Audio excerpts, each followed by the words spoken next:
Distinguished guests, ladies and gentlemen, we would kindly invite you who are still outside the ballroom, kindly please enter the Ritz-Carlton ballroom because the Jakarta Geopolitical Forum 2024 is about to commence. Once again, ladies and gentlemen, we would kindly invite you all who are still outside to enter the Ritz-Carlton ballroom because the event will proceed in no time.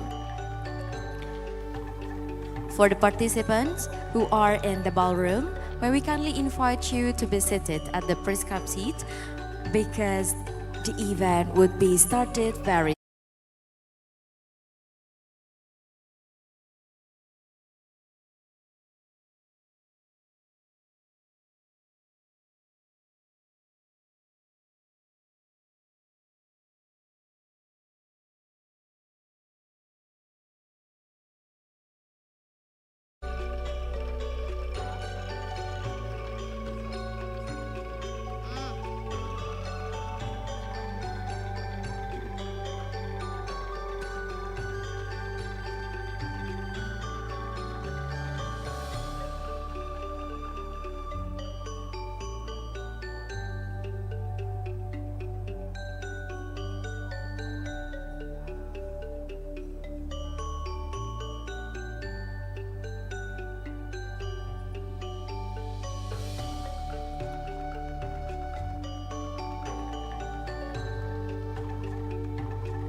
Distinguished guests, ladies and gentlemen, once again we would kindly invite you who are still outside in the ballroom. Kindly please enter the Ritz-Carlton ballroom because the Jakarta Geopolitical Forum 2024 is about to commence. Once again, ladies and gentlemen, we would kindly invite you all who are still outside the ballroom to enter the Ritz-Carlton ballroom because the event would be started very soon. For the participants who are in the ballroom, may we kindly invite you to be seated at the prescribed seat because in a few minutes the event will proceed in no time.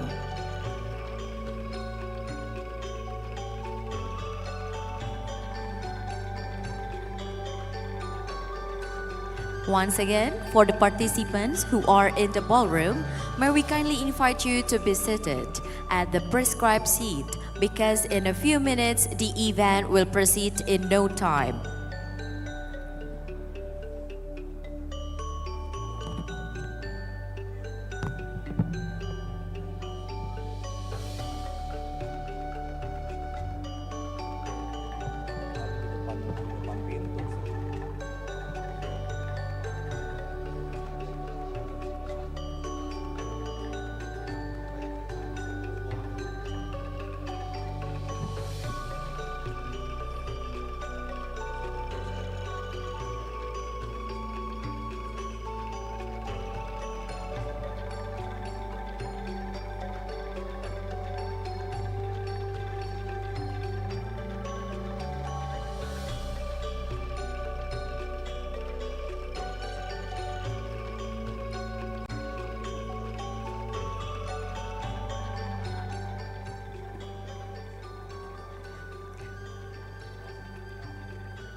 Distinguished guests, ladies and gentlemen, once again we would kindly invite you who are still outside the ballroom. Kindly please enter the Ritz-Carlton ballroom because the Jakarta Geopolitical Forum 2024 is about to commence. Once again, ladies and gentlemen, we would kindly invite you who are still outside the ballroom to enter the Ritz-Carlton ballroom because the event would be started very soon. For the participants who are in the ballroom, may we kindly invite you to be seated at this prescribed seat because in a few minutes, the event will proceed in no time.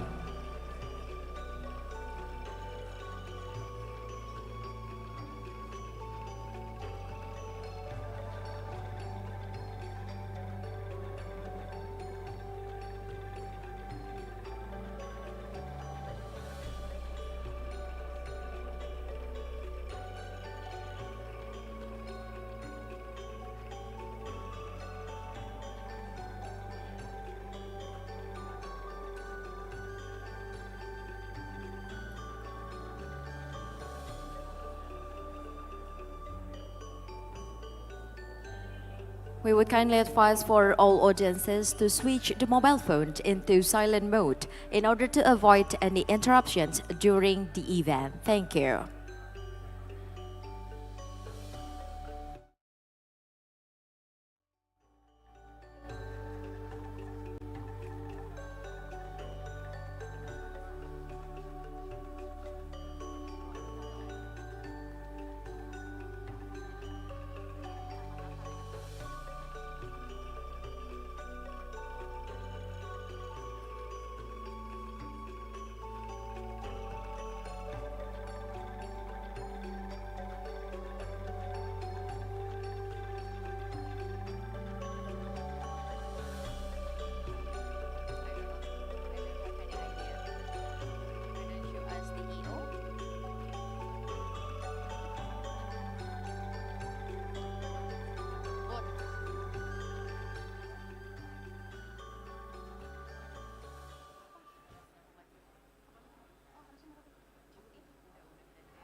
Ladies and gentlemen, kindly please all rise. We would like to welcome the Honorable Deputy Minister of Foreign Affairs of the Republic of Indonesia, accompanied by the Interim Governor of Lemhanas, Secretary of Coordinating Ministry for Maritime Affairs and Investment, the Excellencies Ambassadors and other VIP officials to the VIII Jakarta Geopolitical Forum.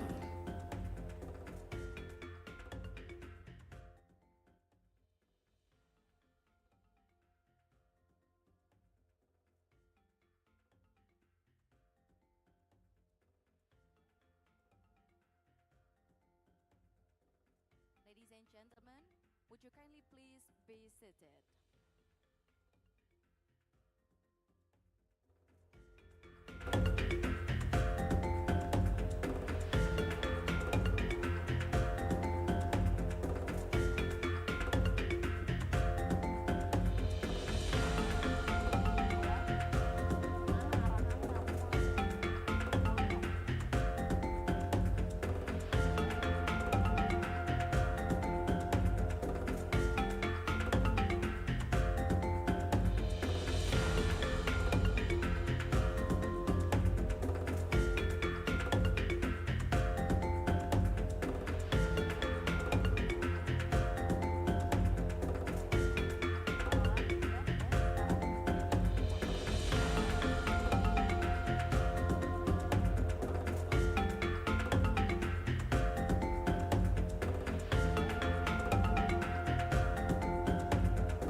Distinguished guests, ladies and gentlemen, now let us witness Rhythm of Batavia Dance, which tell us about the culture and the traditions in Betawi, Jakarta tribe. Rhythm of Batavia had been performed in Oslo, Norway. Distinguished guests, ladies and gentlemen, please give a round of applause Rhythm of Batavia from Creative Workshop under the direction of Provincial Government of DKI Jakarta.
Assalamualaikum warahmatullahi wabarakatuh.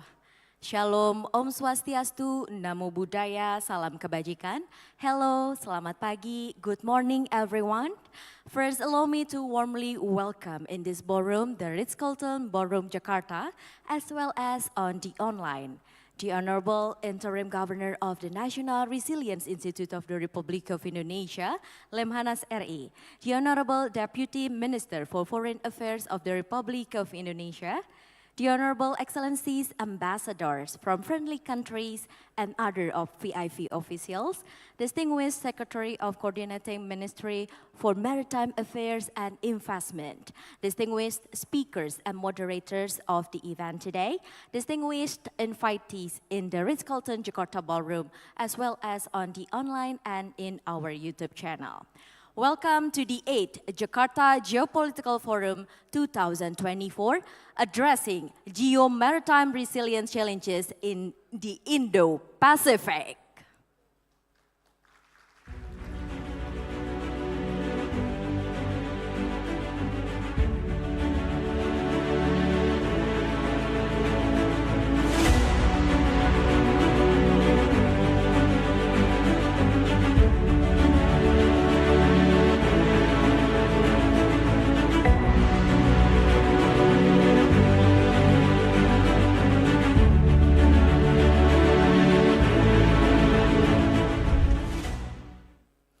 My name is Linda Asiri, and it is my great honor to be the Master of Ceremony today. Excellencies, distinguished guests, ladies and gentlemen, Jakarta Geopolitical Forum JGF 2024 is an annual agenda of the work program of the National Resilience Institute of the Republic of Indonesia. And this year is the 8th JGF of Lemhanas. We cooperate with Coordinating Ministry for Maritime Affairs and Investment. This 8th Jakarta Geopolitical Forum 2024 will discuss geo-maritime resilience in Indo-Pacific, which covers regional geopolitical aspects and its impact in handling regional maritime security, sustainable maritime industry, economic and environmental aspects, as well as future maritime security challenges to maintain regional geo-maritime resilience. Distinguished guests, ladies and gentlemen, let us start this event by singing the national anthem, Indonesia Raya. Kindly please all rise.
Ladies and gentlemen, would you kindly please be seated?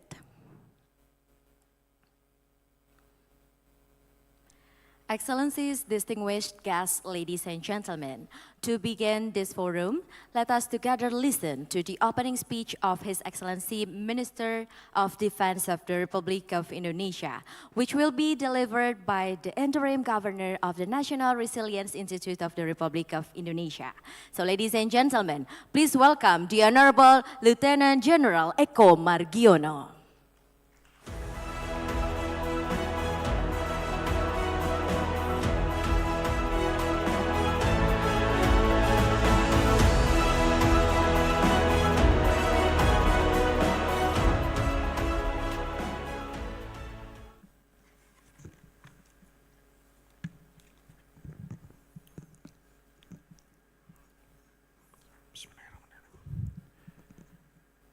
First of all, I would like to extend my gratitude and cordial welcome to all distinguished speakers and participants for their participation in the Jakarta Geopolitical Forum 2024.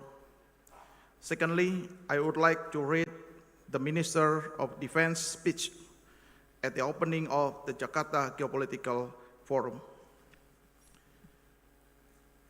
Bismillahirrahmanirrahim. Assalamualaikum warahmatullahi wabarakatuh. Good morning and peace be upon us all. Excellencies, ambassadors, Honorable Vice Minister of Foreign Affairs, distinguished speakers of the VIII Jakarta Geopolitical Forum 2024, and heads of representatives of international organizations and agencies. Ladies and gentlemen, the Jakarta Geopolitical Forum is a platform that brings together global thinkers to discuss the challenges and the opportunities to shaping the world geopolitical landscape. Geo-Maritime today has turned into a center of competition among major powers. This competition, while driving innovation and economic activity, also creating tension and policy fragmentation that have far-reaching implications for regional maritime governance. The maritime environment has also become much more complicated, complex, and reflects the connectedness of the modern world. Industrial development, fisheries management, marine life protection, and responsible exploitation of maritime resources have become inextricably intertwined with broader global and regional challenges. On the other hand, major powers rivalries often lead to policy fragmentation that not only complicates ocean management, but also adds to the strategic tension as seen in the Indo-Pacific region. The Indo-Pacific is home for more than half of the world's population, accounts for 60% of global GDP, accounts for 46% of international trade, and 2/3 of global economic growth. The Indo-Pacific region is closely related to the Geo-Maritime issues, given its strategic location between the Indian and Pacific Oceans and involving some of the world's most important maritime routes. Passages such as the Strait of Malacca, the South China Sea, and the Indian Ocean are key to global trade, with around 60% of world trade passing through the region. The strategic importance of the sea lines related not only to trade in goods but also energy, as most of the world's oil and gas in transportation pass through them. In addition, the Indo-Pacific also has a number of important regional organizations, such as ASEAN, which plays a vital role to maintain stability and strengthening economic integration in Southeast Asia. APEC, which promotes economic cooperation in the Asia-Pacific region. In addition, Regional Comprehensive Economic Partnership is the world's largest free trade agreement and there is also what focuses on regional security issues. However, the region is also faced with several conflicts and disputes that affect regional stability.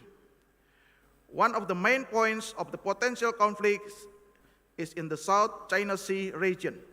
There are also border conflicts between India and China in the Himalayas, and tension on the Korean Peninsula over North Korea's nuclear program, and more complexity of global political dynamics in the region. Based on the dynamic occurring in the Indo-Pacific, there is a need for maritime governance that is not only limited to conventional security issues, but also evolving into more complex ones, such as the risk of maritime terrorism and the emergence of potential hybrid warfare at sea involving state and non-state actors engaged in the ambiguous or irregular forms of conflict. Human trafficking and illegal immigration by sea. In addition, maritime smuggling, drugs, weapons, or other contraband is another ongoing challenge.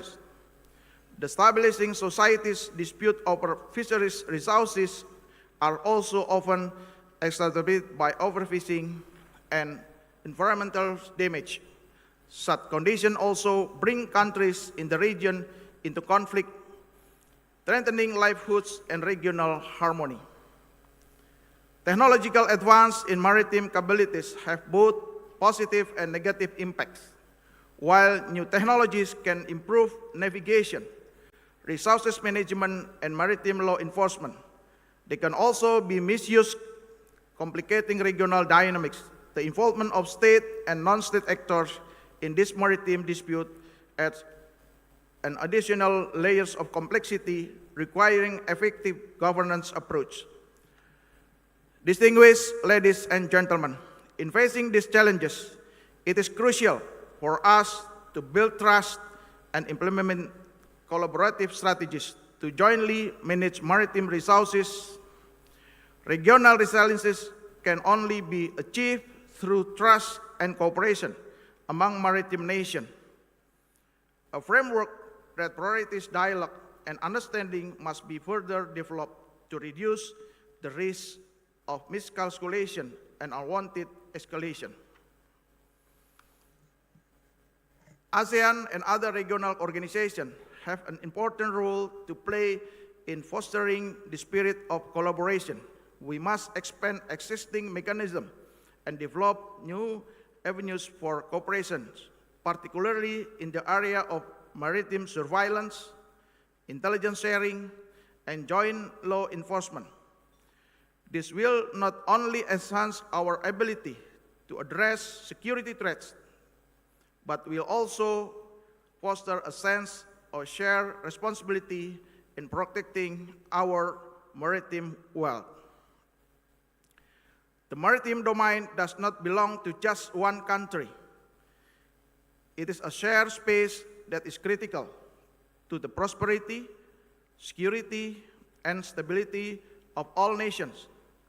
This requires a commitment to security, stability, and shared prosperity in the region, especially in the maritime sector. In this context, Indonesia is proud to introduce the idea of Wawasan Nusantara, a concept rooted in our history.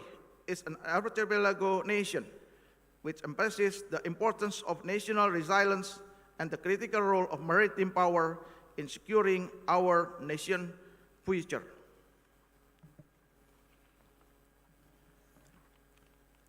We must build a common mechanism for regional maritime governance that is able to cope with strategic crises and shocks, like natural disaster, maritime accident, or geopolitical crisis.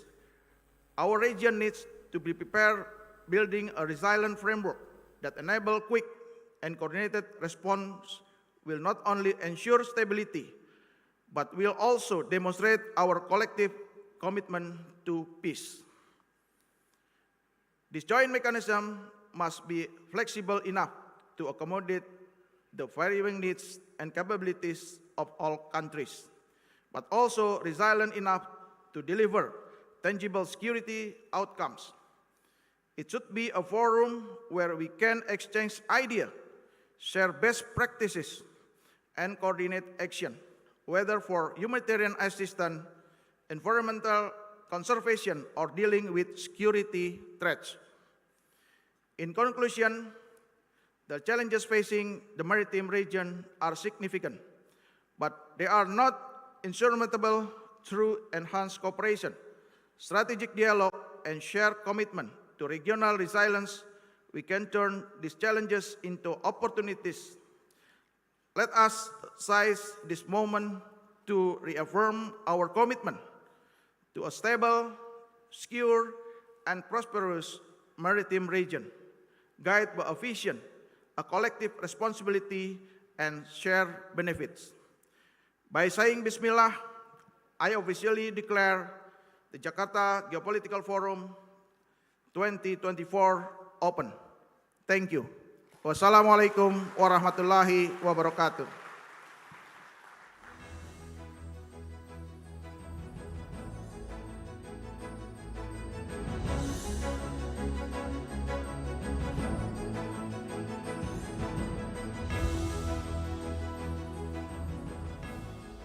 Thank you very much, Lieutenant General Eko Margiono. Distinguished guests, ladies and gentlemen, next may we kindly invite a Deputy Minister of Foreign Affairs of the Republic of Indonesia to deliver a keynote speech. Ladies and gentlemen, please welcome His Excellency Mr. Pahala Nugraha Mansyuri.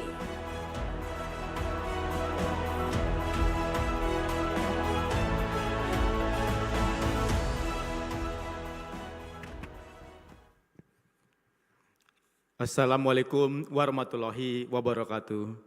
Peace be upon us. Excellency Ambassadors, Governor of National Resilience Institute, or Lemhanas, distinguished guests, ladies and gentlemen, a very good morning to all of us. It is certainly a pleasure for me and also an honor for me to be able to speak in this very important and prestigious forum to discuss about the challenges in the maritime domain and Indonesian policies and response. I think that today's discussion is actually highly relevant, as increasingly we witness how geo-maritime resilience is key in ensuring not only peace and stability, but also how it impacts the economic development to the countries all over the world. We have recently witnessed how the impacts of maritime disruptions to global supply chain and the economic repercussions and also insecurities in the Red Sea earlier this year has sparked not only global instability, but also impacting global trade and economy. The Indo-Pacific region is very strategic, stretching from the east part of the Indian Ocean to the West Pacific Ocean. It is the intersection of international trade, with over 30 million barrels of oil of crude oil passed through annually, and about 40% of world's exports come from the region. Not only that, but the region is not immune to the geopolitical competition between the major powers. Among the number of strategic and vital maritime spaces in the Indo-Pacific, the South China Sea is obviously one of the most prominent ones in terms of the maritime issues. Now, in this occasion, I would like to talk about the geo-maritime challenges in Indo-Pacific, particularly in the South China Sea, and what can be done by countries in the region to ensure peace and stability. Distinguished guests, ambassadors, ladies and gentlemen, the South China Sea holds many potentials and significance. Its strategic location makes it one of the most important waterways in the world, accommodating 1/3 of the global maritime traffic. It carries goods of over $3 million annually, connecting economies in Asia with Europe, Africa, and Americas. It holds a vast amount of resources. Approximately about 12% of the world's total fish catching is actually done here in the region, and estimated about 11 billion barrels of oil and gas, about 190 trillion cubic feet of natural gas.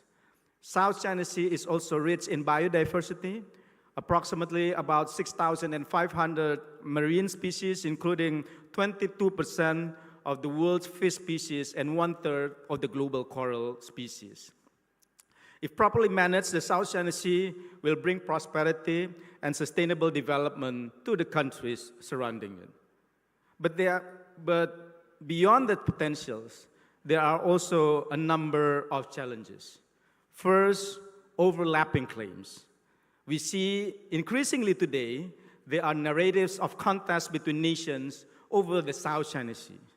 China, Brunei, the Philippines, Vietnam, Malaysia, all have claims over the seas.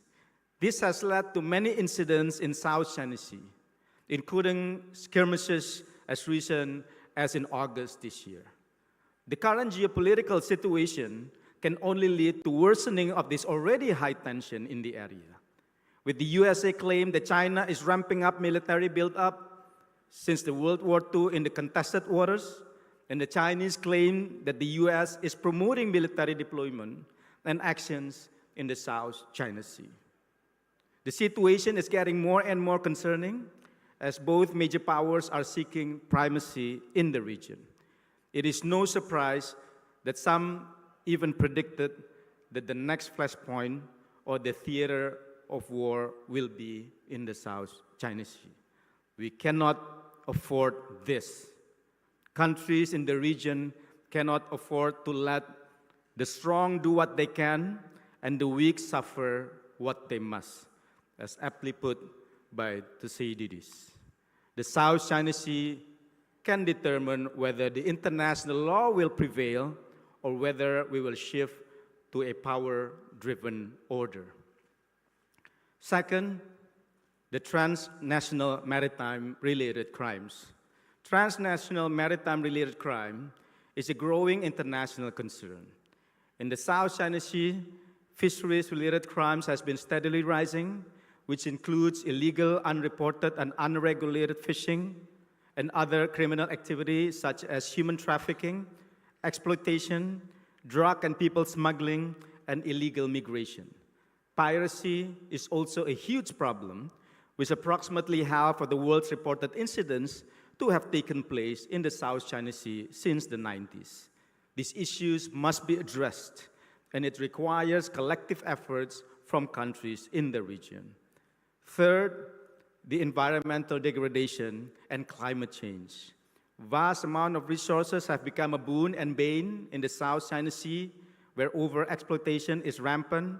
For instance, over 50% of the fishing vessels in the world are operating in the South China Sea, causing fish stocks to dramatically diminish. Total fish stocks have been depleting by 70 to 95% since the 50s, and catch rates have dropped by about 65% to 75% in the last 20 years. Oil and gas exploration and drilling in the area have also caused harm to fish and marine mammals. Impacts of climate change, including warming water temperature and extreme weather patterns, have also afflicted coral reefs and other species in the South China Sea. Going forward, I view that several points are crucial to ensure peace, stability, and prosperity in the region concerning the South China Sea. First, inclusive regional architecture. Conflict in South China Sea will likely benefit no one in the long term. Instead, it will incur economic loss for the countries in the regions, with estimates of somewhere between 10 to 22%. Not only in the immediate Southeast Asia region, but also the surrounding countries also stand to lose due to disruptions in the shipping routes. To prevent this from happening, the role of regional inclusive architecture cannot be overstated. Increasingly, in the Indo-Pacific region, we are seeing more regional cooperation or grouping aimed at containment while what we need is for more inclusion and cooperation. We must counter this by strengthening and ensuring the centrality of ASEAN as inclusive regional architecture. ASEAN has long been a positive force in the region, with emphasis on communication, consultation, and mutual trust. It can play a significant role to reduce potential conflicts in the region, among others through confidence-building mechanisms such as ASEAN Defense Minister Meeting Plus, ASEAN Plus 3, and ASEAN Regional Forum. Second, respect for international law. Respect for international law has been a key principle for developing friendly relations among nations, including the principles of respecting sovereignty and territorial integrity.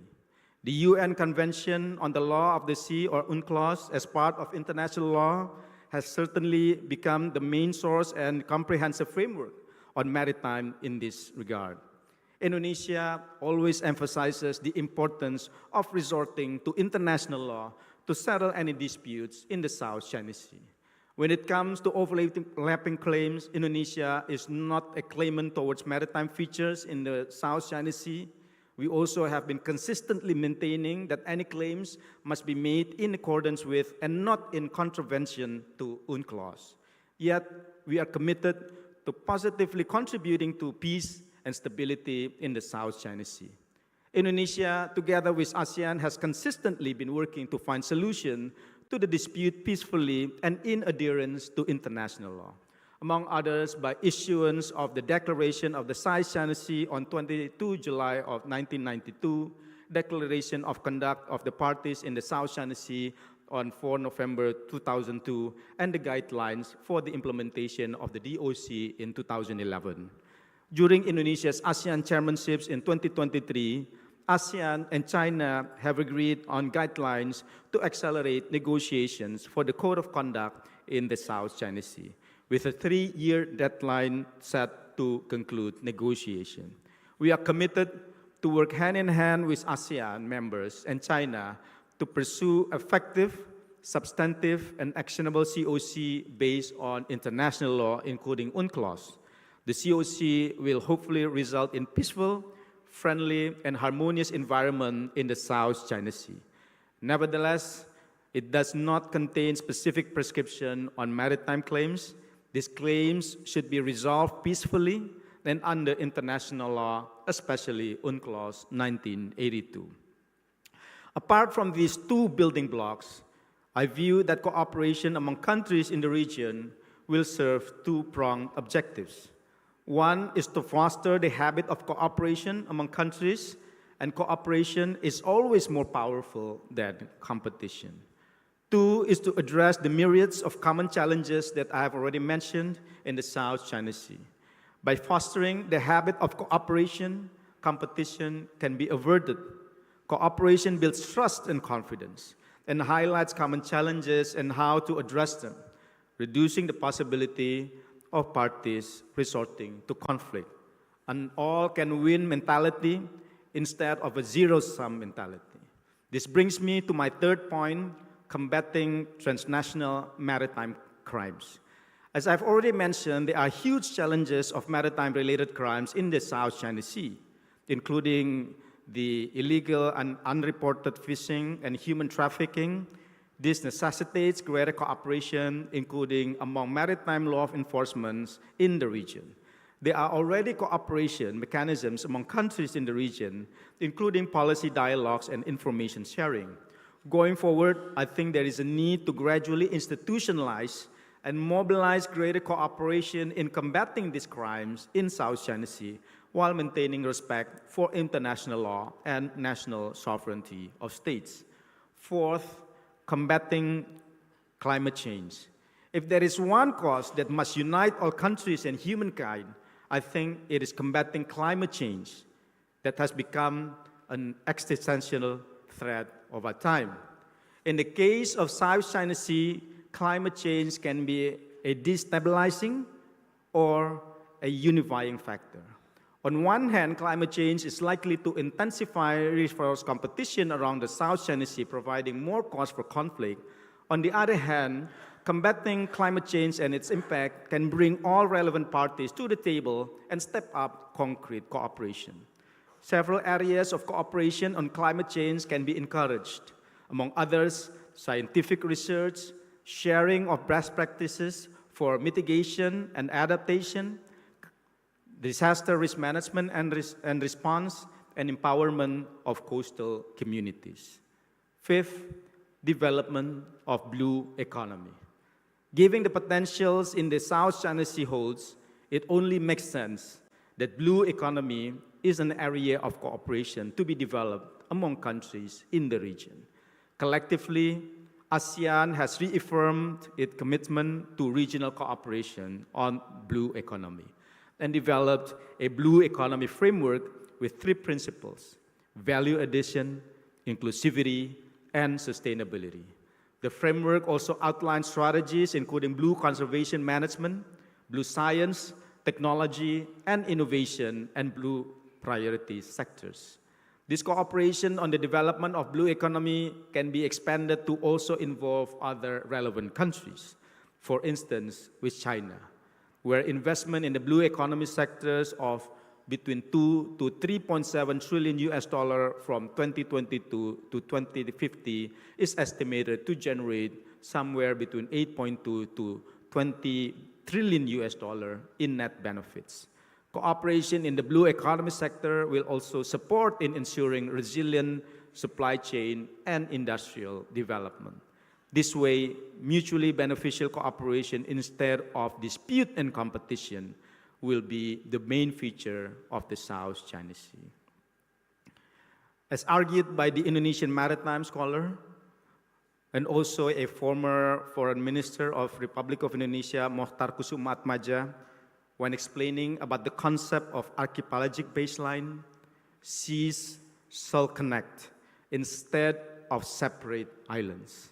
So is our hope for the South China Sea, that it connects people, nations, and countries, bound them together in the spirit of common pursuit of peace and prosperity for all, and not becoming an area of contestation, accentuating differences in geopolitical position, not a cause to further separate people and countries, nor, God forbids, a theater of war. Thank you very much. Thank you very much, Excellency. Kindly please remain on the stage. Excellency, please kindly remain on the stage. Now we would like to invite the Interim Governor of Lemhanas, Lieutenant General Eko Margiono, to present token of appreciation to Excellencies Mr. Pahala Nugraha, accompanied by a Secretary of Coordinating Ministry for Maritime Affairs and Investment.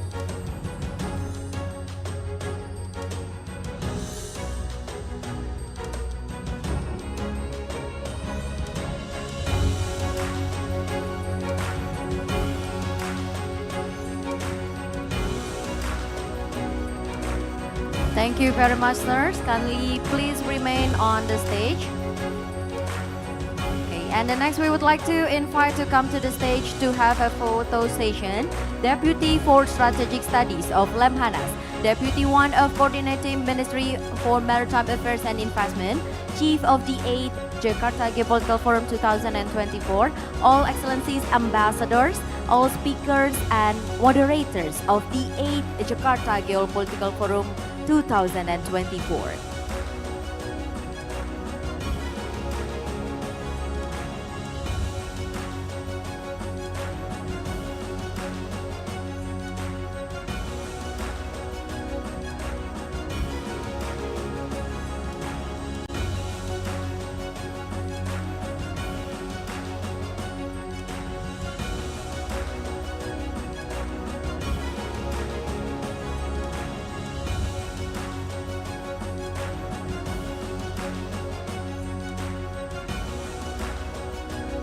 Please kindly take your place to have the photo session, ladies and gentlemen.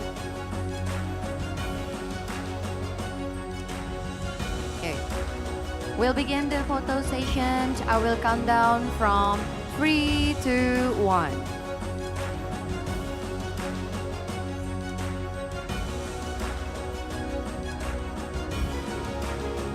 Okay, with the NKRI pose, with the right hand, the position should be on the left chest.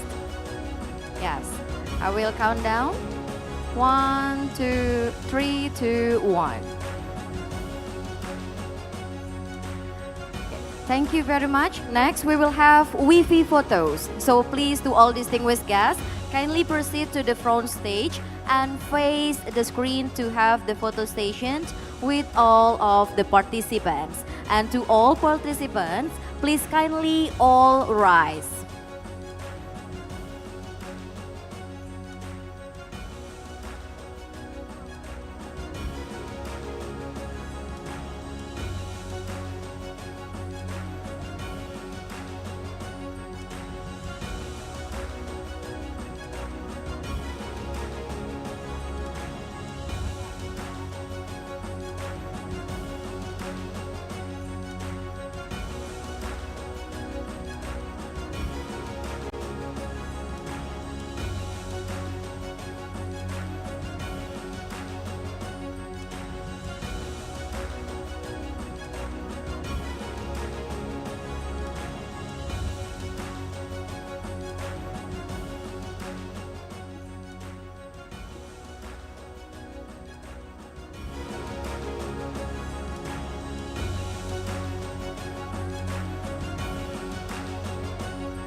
So ladies and gentlemen,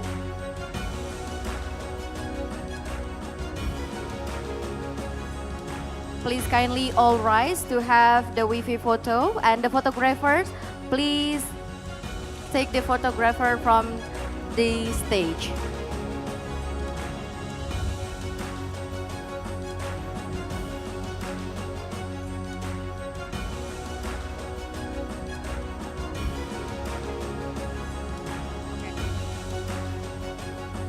Okay, ladies and gentlemen, would you kindly please all be seated?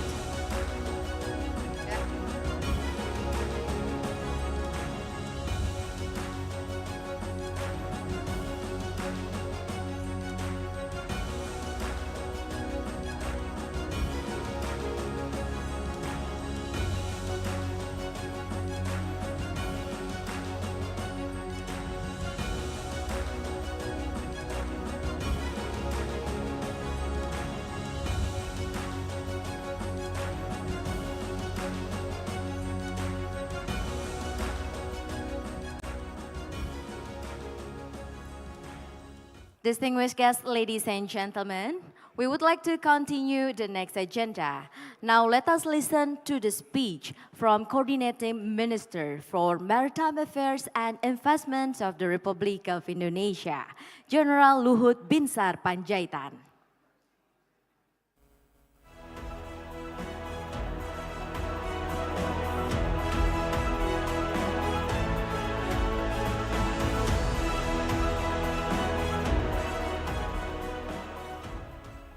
Excellencies, distinguished speakers, ladies and gentlemen, good morning. Welcome to Jakarta and the 8th Jakarta Geopolitical Forum. The Jakarta Geopolitical Forum is an important platform for international maritime community members to engage in proposed full discussion on maritime-related issues. I believe this forum will accentuate Indonesia's growing geopolitical strategic role as a major power in the region and globally. Excellencies, distinguished speakers, and ladies and gentlemen, Indonesia places special emphasis on maritime issues, as our ocean holds abundant maritime resources, including fish, gas, oil, and biodiversity. And we are the largest, I think, I just want to remind you, we are the largest archipelagic country in the world. And if you look at also, ocean have a significant historical, economic, and geopolitical importance. And Indonesia have a long-standing reputation as seafaring people. and situated between the Pacific Ocean and the Indian Ocean, Government of Indonesia is dedicated to establishing Indonesia as a global maritime fulcrum, embracing the Jalas Viva Yamamahi. At sea we are victorious and reaffirming the country's maritime identity. As the world's largest archipelagic nation, with 2/3 of our territory comprising of sea, it's crucial for us to maintain maritime security and fostering maritime connectivity between islands.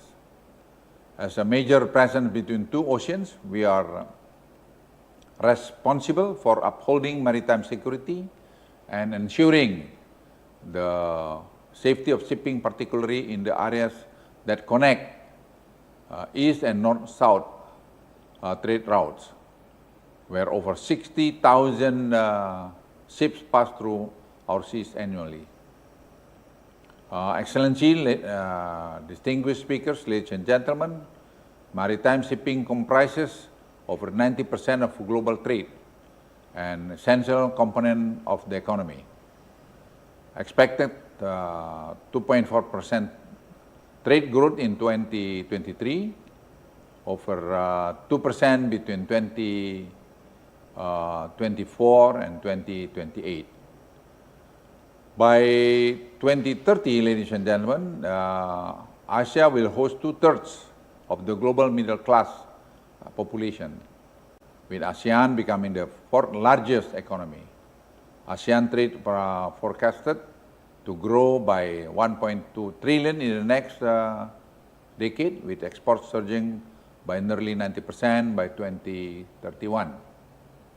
Maritime connectivity in regulation, data technology, and finance will be pivotal in supporting this growth.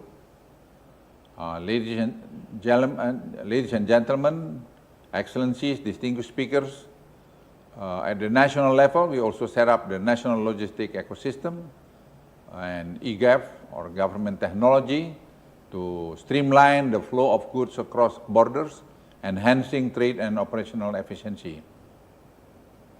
We are confident about making progress and strengthening the existing rules-based order to provide a strong foundation for the global economic of tomorrow. We understand that the seas are global commons, essential for maritime connectivity and trade. And the UNCLOS, United Nations Convention on the Law of the Sea, ensures fair usage of the maritime commons. It's crucial to adhere to all its aspects, as it represents years of negotiation and compromises.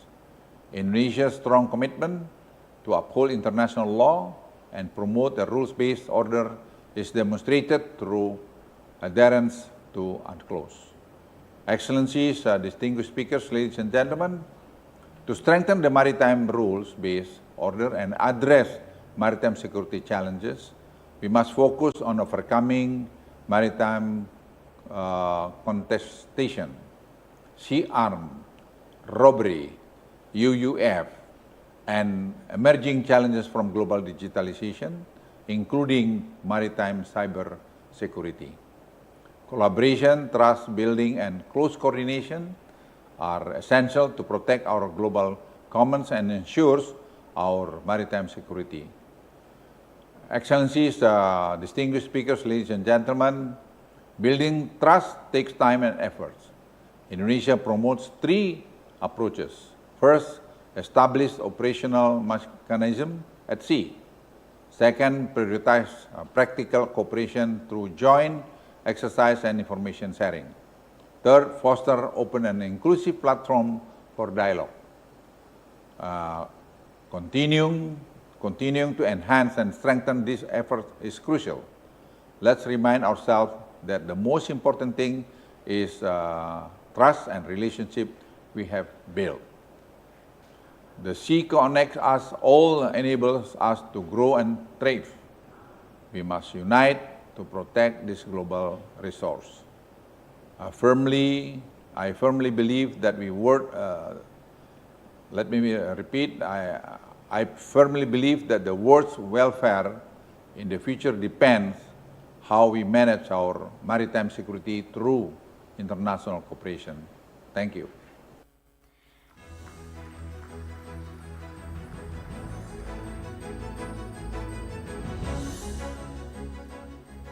Thank you very much, General Luhut Binsar Panjaitan, for the speech.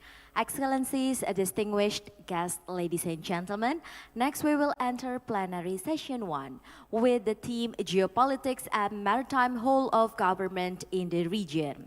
To lead this upcoming session, it is my honor to introduce our moderator of first plenary session, Dr. R.A. Adriani Kusuma Wardani, the Assistant Deputy for Maritime Security and Resilience, Under Deputy for Maritime Sovereignty and Energy Affairs, coordinating Ministry of Maritime Affairs and Investments of the Republic of Indonesia. She has a doctoral degree from the University of Indonesia. Dr. Adriani was a socio-economic advisor to Prime Minister Office of Sanana Gusmao in Delhi, Timor-Leste during the period of 2012 until 2015. Without further ado, please welcome Dr. R.A. Adriani Kusuma Wardani.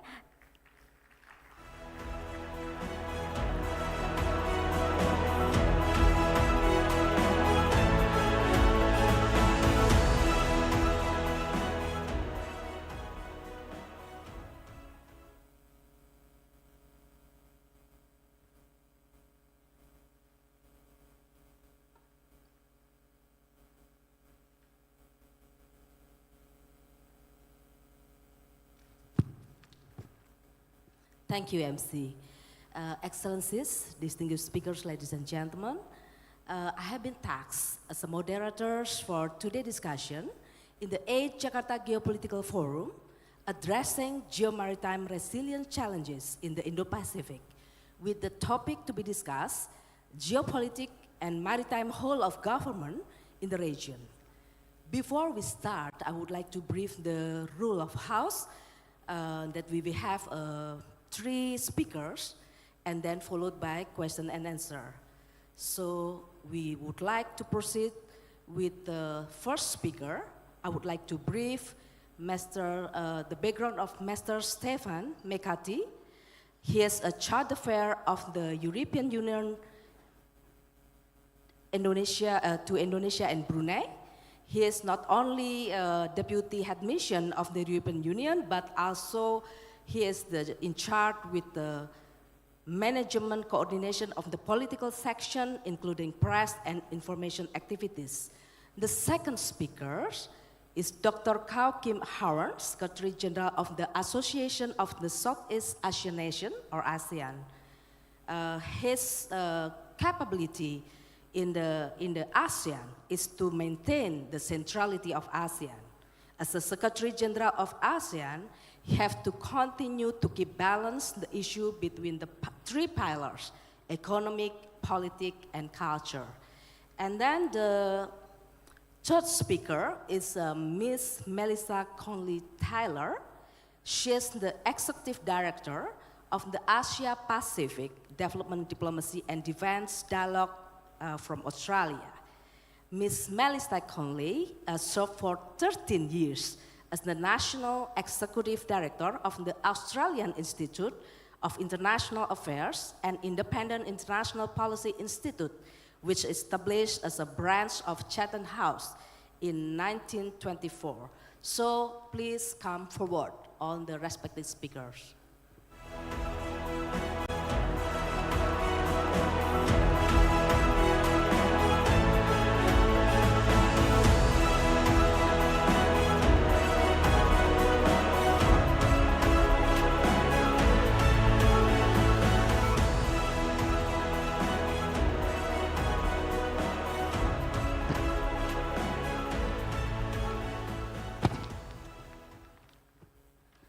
Excellencies, distinguished speaker, ladies and gentlemen, we will discuss the geopolitics and maritime whole of government in the region. Geopolitics and maritime governance remain crucial in our region as part of our ongoing commitment to ensure regional stability. With increasing geopolitical complexities, government must adopt a whole government approach to address maritime challenges, to ensure the protection of our waters, regional stability, and also to secure our strategic interests through the unified national effort. So, without further ado, I would like to invite Mr. Stefan, yes, to deliver your presentation.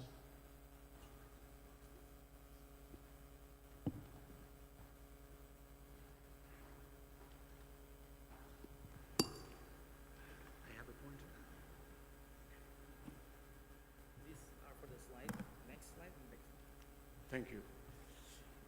Selamat pagi, Bapak Ibu. Your Excellency, dear Bapak Coordinating Minister Luhut, Your Excellency, Bapak Vice Minister Pahala Nugraha Mansuri, Your Excellency, Dr. Kao Kim Hoon, Secretary General of ASEAN, dear Ibu Melissa Conley-Tyler, but last but not least, of course, very dear Ibu Dr. Adriana Kusuma Wardani. Dear distinguished ladies and gentlemen, dear Bapa Minister Manchuri, you said everything. It's difficult to take the floor after your presentation because you have set the scene, you have presented the main challenges, and more importantly, you gave a very holistic presentation of a global approach, which is indeed perfectly compatible with the approach of the European Union. We are very honored to be here today because this is also a signal of our growing relationship with Indonesia, and also because of the nature, I think, the values, the principles of the European Union.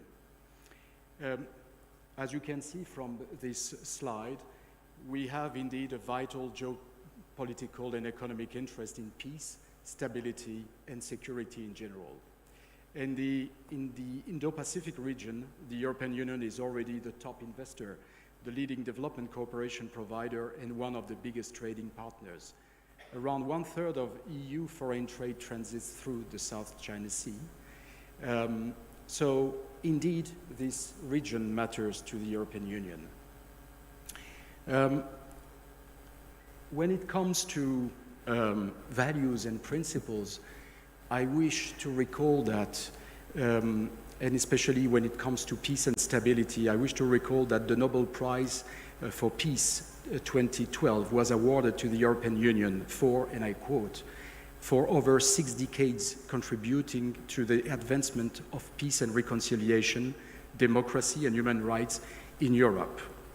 And this picture is of course a tribute to our presidents 12 years ago, but it's also an illustration of our inclusive approach.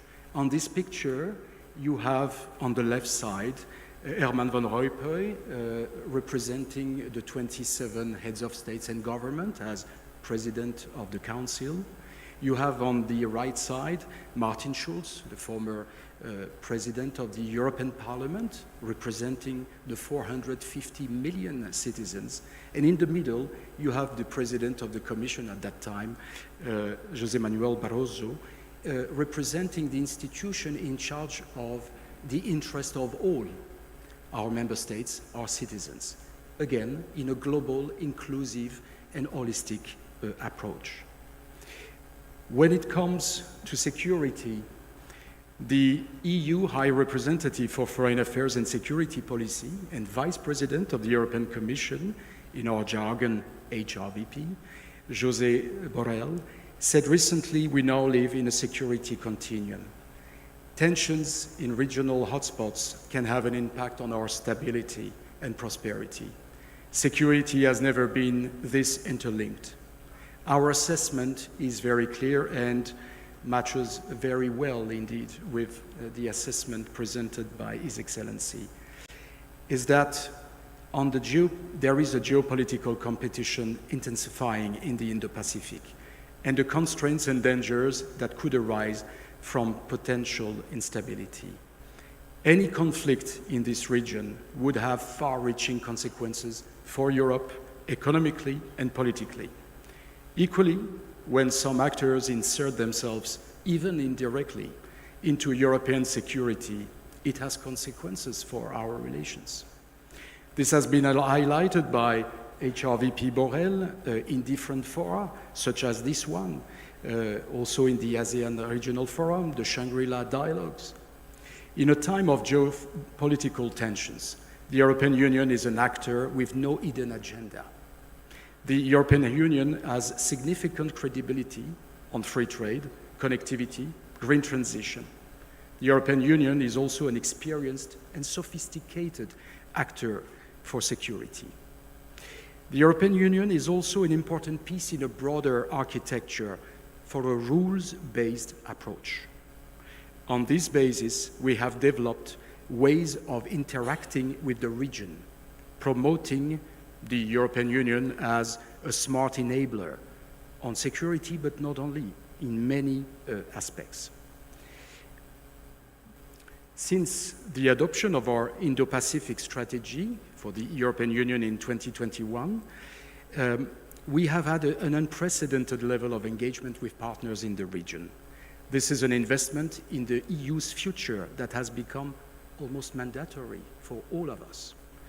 We see our Indo-Pacific strategy as a way of creating new opportunities, seeking diversification, resilience, stability. And in that context, partnerships are more relevant than ever.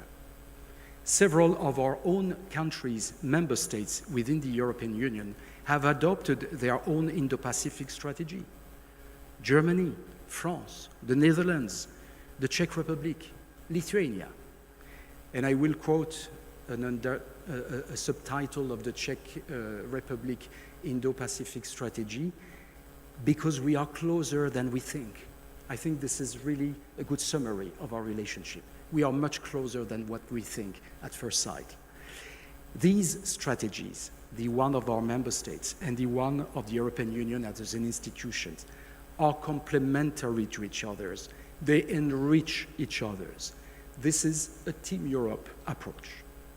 The European Union Indo-Pacific strategy developed in 2021 is not aimed at any country. It takes into account the issues raised by the growing assertiveness of some major actors in the region, including at military level. No need to be more specific. I think everything has already been said so far.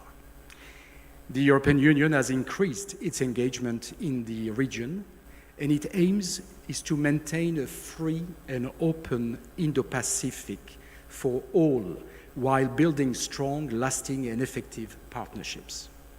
Like Indonesia, the EU approach to the Indo-Pacific region is one of cooperation, not confrontation. Both Indonesia and us, we aim to strengthen partnerships with countries in the region. Both the EU and Indonesia are committed to maintaining and fostering dialogues while avoiding bloc formations. Our renewed commitment to enhance security relations with partners in the region is inclusive of all partners who are willing to cooperate with the European Union. The European Union and our Indo-Pacific partners have advanced concrete cooperation across 7 priority areas. We have together an holistic vision of the challenges. Sustainable and inclusive prosperity, of course, with agreements on trade and investments. Green transition to mitigate and adapt to climate change, to counter biodiversity loss, to combat pollution and other forms of natural degradation. Ocean governance must be in full compliance with international law, especially the United Nations Convention on the Law of the Sea. To support partners, and it's already been mentioned, for instance, to fight illegal, unreported, and unregulated fishing, the famous IUU abbreviation, but also the implementation of sustainable fisheries partnership agreements. Digital, to strengthen digital governance, digital infrastructure, digital trade, cyber security, digital skills development, connectivity to boost green, modern, and resilient investments for sustainable connectivity from infrastructure to regulatory frameworks. Security and defense, of course, to contribute to a regional security through partnerships, regular dialogues. And I would like to mention the latest dialogue that we have had on a bilateral basis just last week in Semarang on the 18th of September, together with our colleagues from KEMLU, from Comenco Marves, with Ibu Nidia Kartikasari as a co-chair, and in the presence of Ibu Adriani. On these occasions, during these regular dialogues that we have with all the partners in the region, in those consultations, we are engaging in more operational cooperation, such as joint exercises, another dimension that has already been mentioned. Last but not least, especially not that one, human security, to address non-traditional security threats, such as pandemics, natural disasters, humanitarian crises, to ensure the well-being and safety of individuals and communities across the region.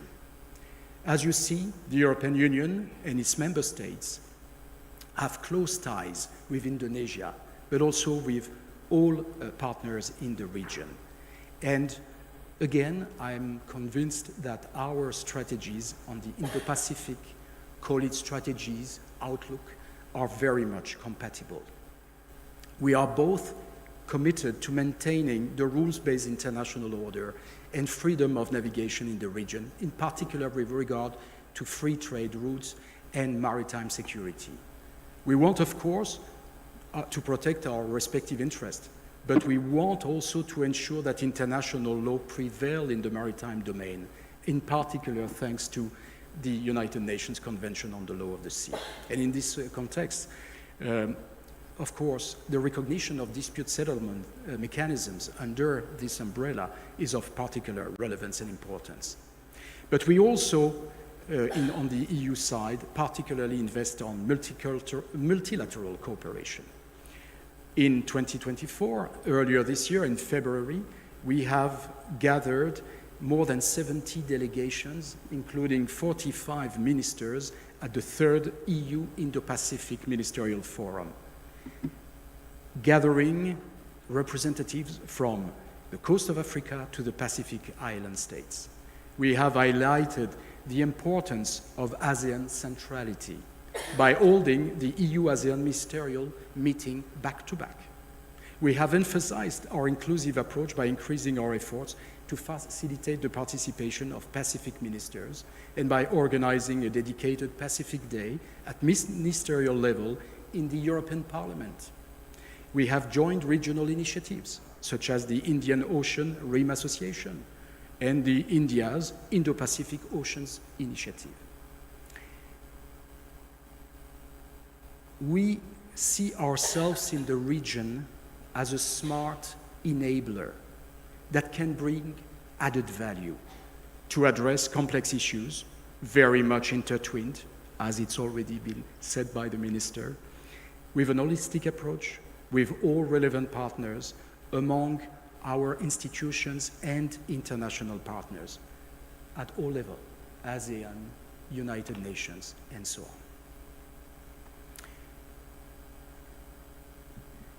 The Indo-Pacific region has emerged as a new center of intense geopolitical competition, growing tensions in the South and East China Seas and in the Taiwan Straits, the illegal Russia's military aggression and war against Ukraine, the recent grave and appalling developments in the Middle East, in Palestine and now in Lebanon, in the Red Sea.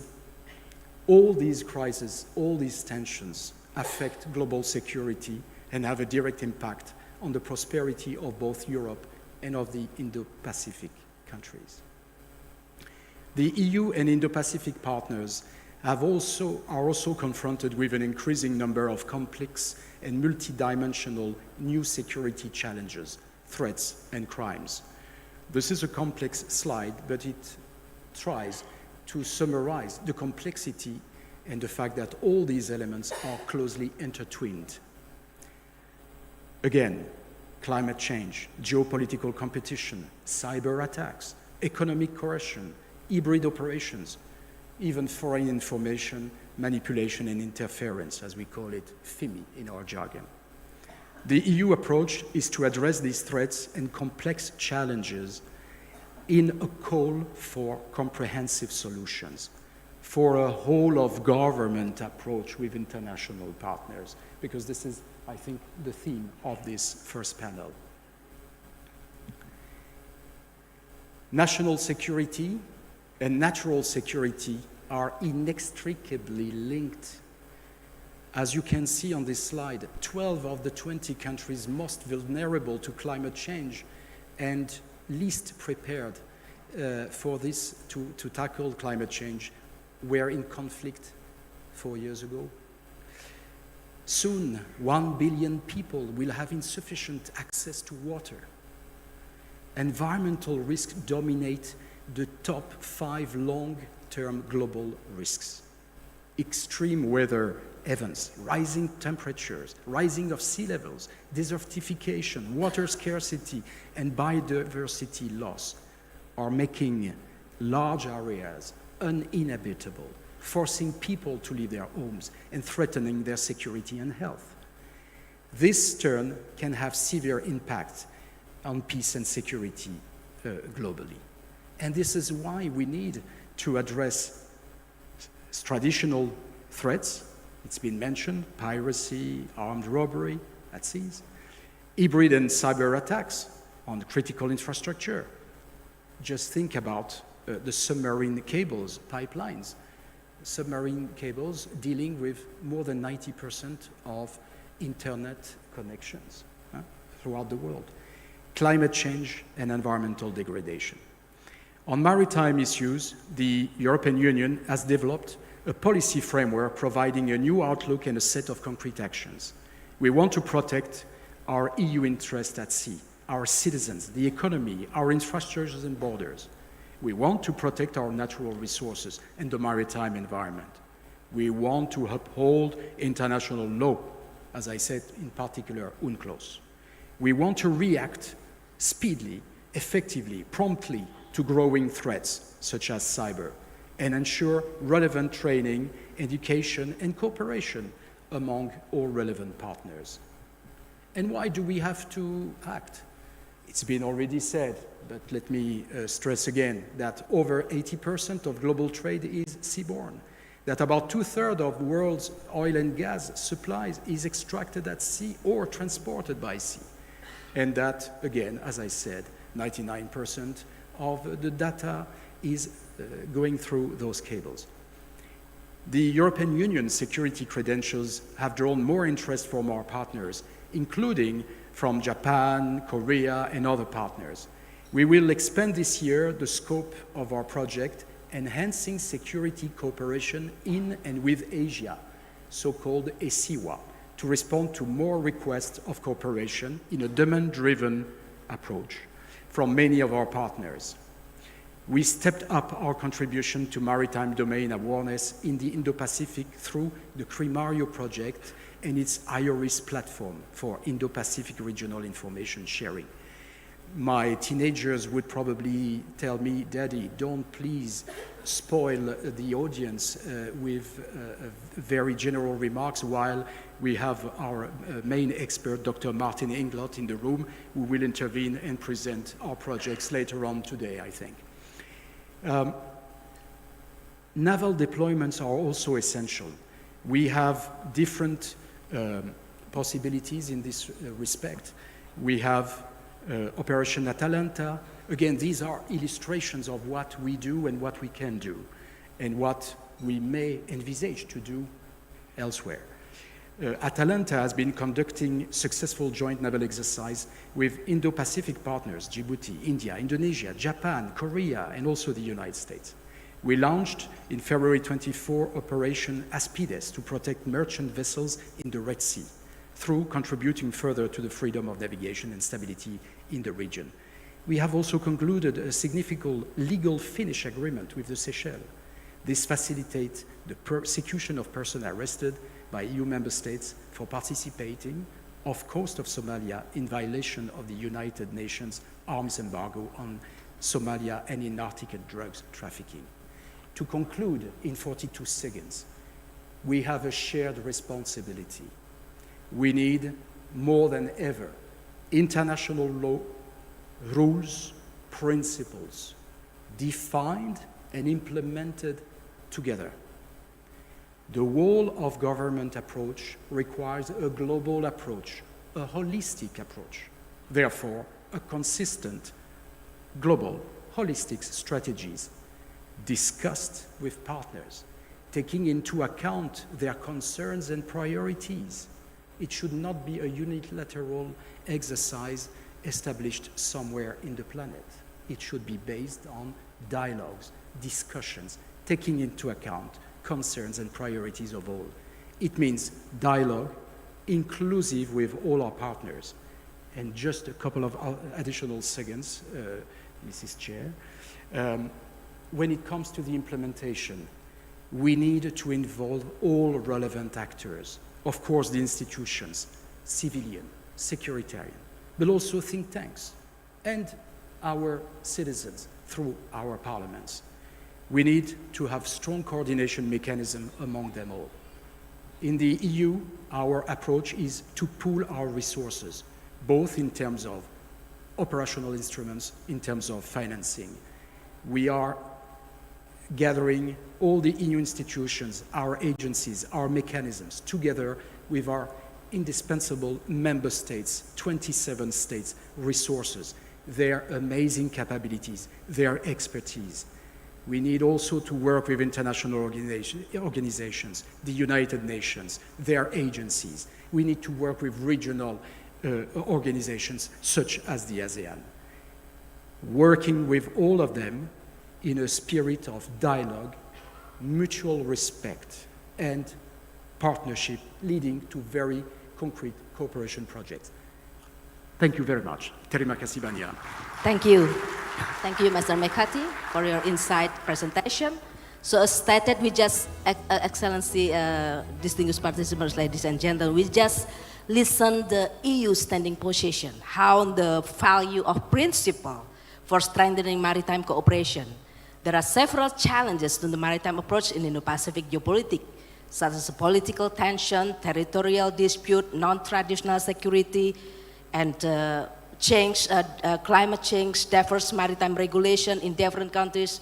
But of course, there are several opportunities in the maritime approach in Indo-Pacific geopolitics, strengthening global trade and connectivity, enhance regional security and stability, maritime infrastructure investment opportunities, and strengthening regional cooperation. So, ladies and gentlemen, I would like to invite the second speaker, Ms. Melissa Conley-Tyler. The time is yours. Thank you, Ibu Adriani. And thank you very much to Lemhanas and to Marves for the opportunity to be here. Now, as you've heard, I'm not a politician, I'm not an official, so I'm going to do this a little bit differently. I don't have talking points. What I want to get us to think about as a room, as people who work in defence, security, international affairs, diplomacy, development, I want us to think about what our role is this. So I have a simple proposition. In a difficult world, we need middle powers to exercise their agency, to work on the global interconnected challenges, and to achieve this, we need to take a whole of government, or I would even say a whole of nation approach. So again, a difficult world, middle powers need to exercise their agency, address challenges with a whole of government, whole of nation approach. Now, I want to see whether the room is with me on this. So let's start with my first proposition, that it's a difficult world. Put your hand up if you don't think it's a difficult world. Okay? Have we got any contrarians, any sunny optimists in the room who want to put their hands up and say, no, not it's a difficult world? Okay, I've got people on this. But it's worth thinking about what this means in human terms. At an event like this, at a geopolitical forum, We are going to talk in abstract, but this is about real human lives. So I'm not sure if they're in the room, but could I express my sorrow and condolences for the Lebanese civilians who were killed overnight? You know, that is what this looks like. And I have that same sorrow wherever that is happening, whether it's in Ukraine or Russia, whether it's in Myanmar, civil war, whether it's the people in Kiribati and Tuvalu who are having to move from their homes because of climate change, or whether it's the issues in Sudan. This is what it looks like when we say difficult world. These are the challenges we face. Now, one of the dangers, I think, for us is all of us deal with this all the time, and we can get inured to that. So I think that sense of having agency is so important. Now, the organisers have said middle powers. That is very comfortable for Australia. We always think of ourselves as middle powers. That's exactly how we see ourselves. I tend to think of Indonesia more as a negara besar, but I think we are in the same place in the geopolitical system, which is we are not great powers who have the ability to bribe or bully others into doing what we want them to. We are countries that who have power. We're not powerless, but we have to work very hard at having an influence in the international system. We have to work hard at shaping the international system in a way that suits us. So I think middle powers can and should exercise agency. I also think they're stronger when they do so together. So I'm delighted, for example, that this evening Australia's Foreign Minister Penny Wong is meeting with Ibu Retno at the MICTA meeting in the sidelines of the UN. So MICTA, the Mexico, Indonesia, Korea, Turkey and Australia grouping, meets regularly, and it's been going for 11 years now. The idea behind that is saying, well, we as middle powers are stronger if we can work together. Okay. And when I say agency, I think that is true whatever our political traditions are. So for example, you know, Australia, we do have a tradition of alliance, but that doesn't mean we're not always out there expressing our national interests, trying to promote them. So if you imagine that, as we are all watching in November, if we have a return of a Trump administration, and let's say, again, Trump takes the US out of the Paris Climate Accords, Australia won't follow. We didn't follow last time, we won't again, and we will continue to be pushing our national interest. For example, by our current bid to co-host a conference of the parties under the UN Framework Convention on Climate Change in partnership with our family in the Pacific. So, difficult world, middle powers have to use their agency to address the challenges we face. And I don't think I need to go through all of those challenges. I think every speaker up till now has given us a comprehensive list of the whole range of maritime challenges that face us in the region. What I find interesting is think of the diversity of the challenges and that they are actually, in a way, of many different types. So some are clearly defence challenges, you know, and we work on those with operations and training together. Some are more civil military, so you're then talking about whether that's humanitarian disaster relief, whether you're thinking about coast guards and fishing vessels and what's happening with grey zone or ICAD conflicts. All of those, I think, are ones where you can't divorce them. You can't say they're just civil or they're just military, they're clearly both. And then there's a whole range of other challenges which, whatever we want to call that third category, more civil ones, where you're talking environment, climate change, you've got transnational crime, you've got people smuggling, you've got, again, a whole range of these problems. And what that says, crucially, is that this is not just the job of one agency or one different department. These are jobs for a whole range of tools that governments and non-governments can bring to bear. So if you think about the Australian context, for example, our research showed that there are 20 different agencies and departments that have some sort of responsibility for maritime security issues. And I'm just guessing that it probably looks the same here in Indonesia and in most of the countries of the people who are here. Those many different parts of government trying to work on complex and interconnected problems means we have a challenge.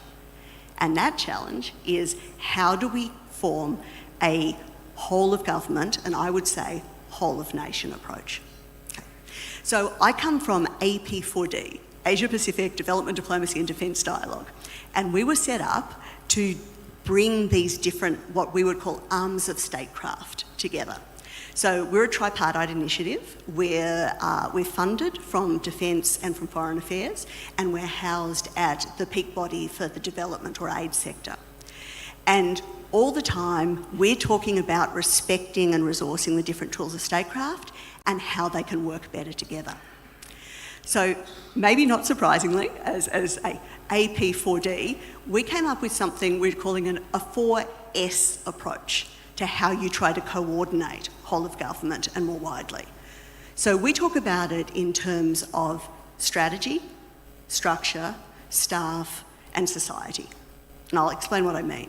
So if you want this whole of government, whole of nation approach, first at the strategy level, you need to have a very clear idea what it is you're trying to achieve.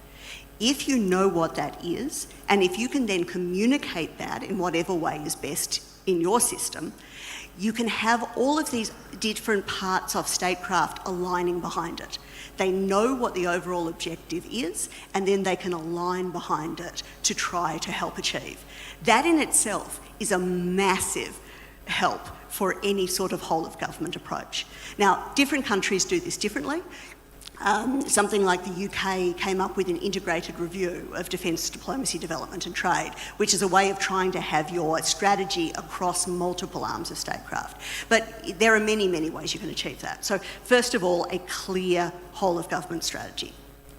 The second level, I think, is structures. How do the different parts of our apparatus talk to each other?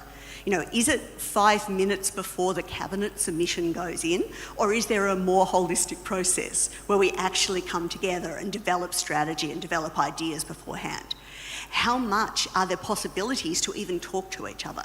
So those structures are very important. Again, different countries have different systems and they do that differently. But I think that aim of trying to make sure that we have that communication is important. Now, if you're going to have that communication, you need, thirdly, staff who have the cross-cultural ability to talk to people from other areas.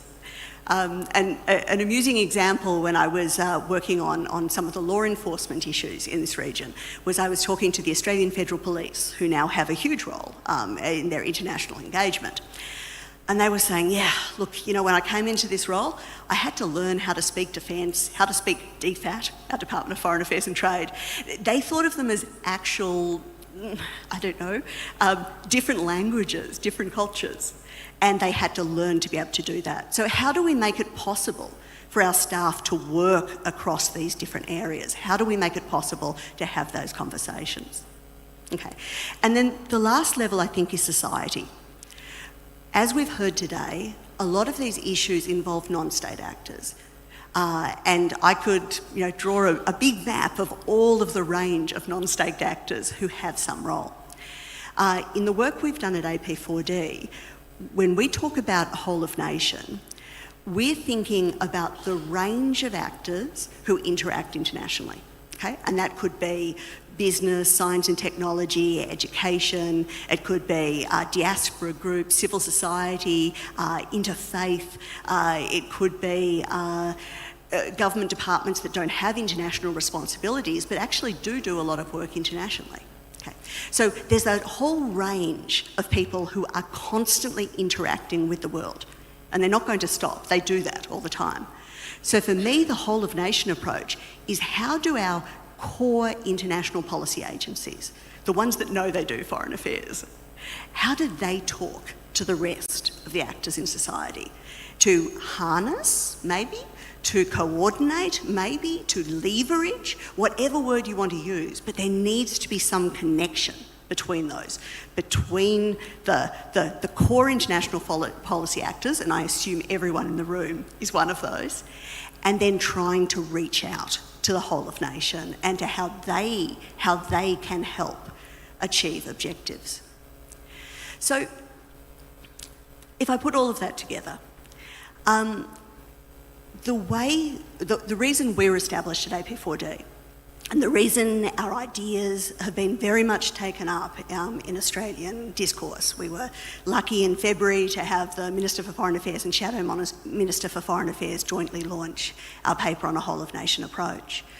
The reason I think this has taken hold is a sense that in a difficult world with all these cascading challenges and limited resources, we can't afford not to use the tools we have. We have a range of tools, and they have to, at the very least, not undermine each other, at the very least, not duplicate, and ideally, actually align and increase our impact. So what we do internationally has more effect, more impact, and hopefully creates the secure and peaceful region that we've been talking about. So, from my perspective,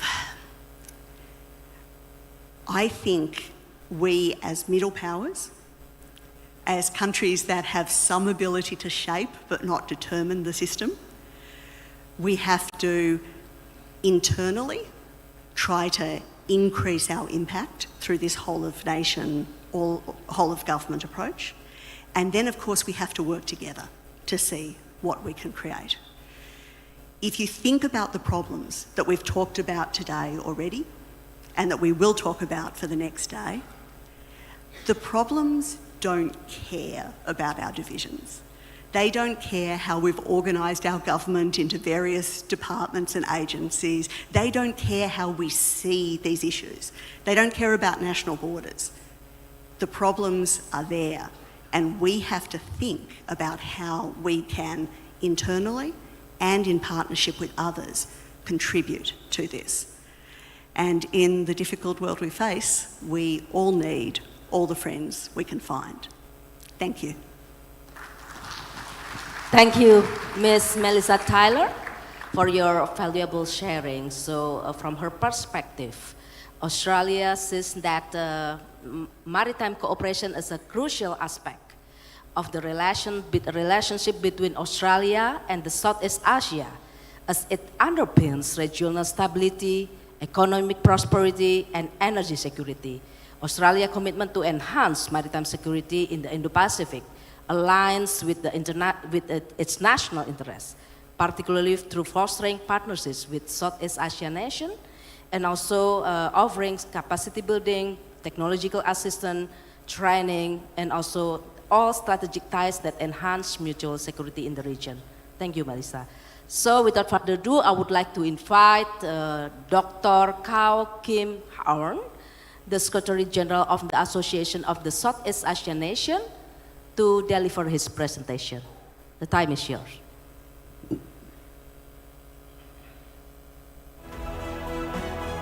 Excellencies, distinguished guests, ladies and gentlemen, it is a pleasure for me to be given this opportunity to address you at the VIII Jakarta Geopolitical Forum. At the outset, let me outline the significance of Southeast Asia as one of the world's most distinct and strategically vital maritime regions, where our economic growth, environmental sustainability, and security intersect. With 66% of its territory composed of maritime waters, our region serves as a crucial nexus between the Pacific and Indian Oceans, home to some of the most important sea lanes in global trade. These waters possess exceptional biodiversity and sustain our thriving maritime economy, from international shipping to maritime tourism, hydrocarbons, and fisheries. Indeed, ASEAN's deep integration into the global economy, a cornerstone of the region's economic development and prosperity in the area of globalization, would not be possible without this unique geographic and natural endowment. However, the regional maritime domain also grapples with profound challenges, including transnational maritime crime, piracy, environmental degradation, especially the problem of marine plastic pollution, and illegal fishing. It is also home to some of the world's most complex maritime and territorial disputes involving China and several ASEAN littoral states. These disputes remain unresolved and become increasingly precarious, with heightened risks of tensions and escalation into open conflict. So while the seas unite us, they also divide us, enriching our economies while exposing us to the evolving, ever-growing threats of climate change, typhoons, rising sea levels, and heightened risks of competition, confrontation, and conflict. As the regional waters become more crowded, contested, and challenged, they open us to the world through vital trade routes, yet also make us vulnerable to geopolitical and geoeconomic tensions. These dynamics place Southeast Asia at the forefront of critical maritime issues, shaping both regional and global peace, security, sustainability, economic development, and prosperity. Against this increasingly complex backdrop, I deeply appreciate the efforts of the organizers of the Jakarta Geopolitical Forum for crafting a very comprehensive agenda this year, focusing on addressing geo-maritime resilience challenges in the Indo-Pacific. Within ASEAN, we are acutely aware that the region's maritime challenges are multidimensional and deeply interconnected. Yet, addressing these cross-cutting issues in a holistic and integrated manner has been a persistent challenge, largely due to the specialized and compartmentalized mandates of various agencies and institutions involved in maritime governance at both national and regional levels. Furthermore, the intricate interplay between non-traditional maritime challenges such as environmental degradation, transnational crime, and illegal fishing, and traditional security concerns tied to geopolitical and geoeconomic dynamics is in a constant state of flux. For example, as we have all witnessed, unresolved maritime and territorial disputes in the South China Sea are hindering effective regional cooperation on critical issues like illegal, unreported, and unregulated IUU fishing and marine scientific research. In another case, the accelerating impact of climate change, manifesting in rising sea levels and more frequent typhoons, threats coastal communities, exacerbating competition over diminishing maritime resources, particularly in areas of overlapping claim, giving rise to further interstate tensions. Compounding these challenges is the increasing presence of military assets in contested waters, adding a volatile layer of tensions. The interwoven nature of these issues underscores the need for a comprehensive approach that addresses not just the immediate challenges, but also the broader long-term regional dynamics where environmental, economic, and geopolitical concerns converge. At the national level of individual maritime states, this complexity underscores the need for a whole-of-government approach where diverse agencies collaborate, pooling resources and expertise to address maritime challenges holistically and comprehensively. Such an approach is operationalized through robust interagency cooperation. Take, for instance, the issue of people smuggling within the maritime domain. Addressing this problem necessitates a coordinated effort among various law enforcement agencies, from port authorities working to prevent illegal departures to Coast Guards tasked with intercepting those who evade initial detection. IUU fishing provides another compelling example. This challenge demands not only the vigilance of national fisheries agencies, but also the active involvement of Coast Guards. Originally, within the ASEAN framework, the complex and multidimensional nature of maritime challenges demands a whole of community approach, a concept that is gaining prominence within ASEAN. The ASEAN community comprises 15 sectoral bodies that address a wide range of maritime issues across its 3 pillars. These bodies tackle critical concerns, such as maintaining peace and stability in maritime domain, combating marine debris and pollution, addressing piracy, mitigating environmental impacts of maritime transport, countering cyber threats to ships and ports, managing irregular movements of persons, dealing with illegal, unreported, and unregulated IUU fishing, and advancing the blue economy, offshore mining, and renewable energy. Given that these maritime issues intersect across the ASEAN political security, economic, and social cultural pillars, effective cross-pillar cooperation and coordination are indispensable for a cohesive and comprehensive response. The ASEAN Maritime Outlook, AMO, initiated during Indonesia's ASEAN Chairmanship in 2023, is a valuable tool in this context. It reviews the effort of various ASEAN sectoral bodies dealing with maritime governance, highlights key issues requiring focused attention and resource allocation, and provides recommendations on potential maritime coordination among ASEAN sectoral bodies, mechanisms, and processes. It serves as a practical reference in understanding maritime trends and challenges in the region, strengthening synergies, and guiding ASEAN to avoid duplication of efforts made among related mechanisms, bodies, and processes. The ASEAN Maritime Forum, AMF, another key initiative of ASEAN since 2009, provides a crucial platform to foster collaboration among the various sectoral bodies and relevant stakeholders who need to address maritime issues. For years, this forum has served as a cornerstone for exchanging views, sharing best practices, and fostering integrated efforts across various sectors involved in regional maritime governance, enabling ASEAN to adopt a holistic and coordinated approach to maritime challenges. I would also like to emphasize that a whole of community approach extends beyond ASEAN to actively engage its external partners.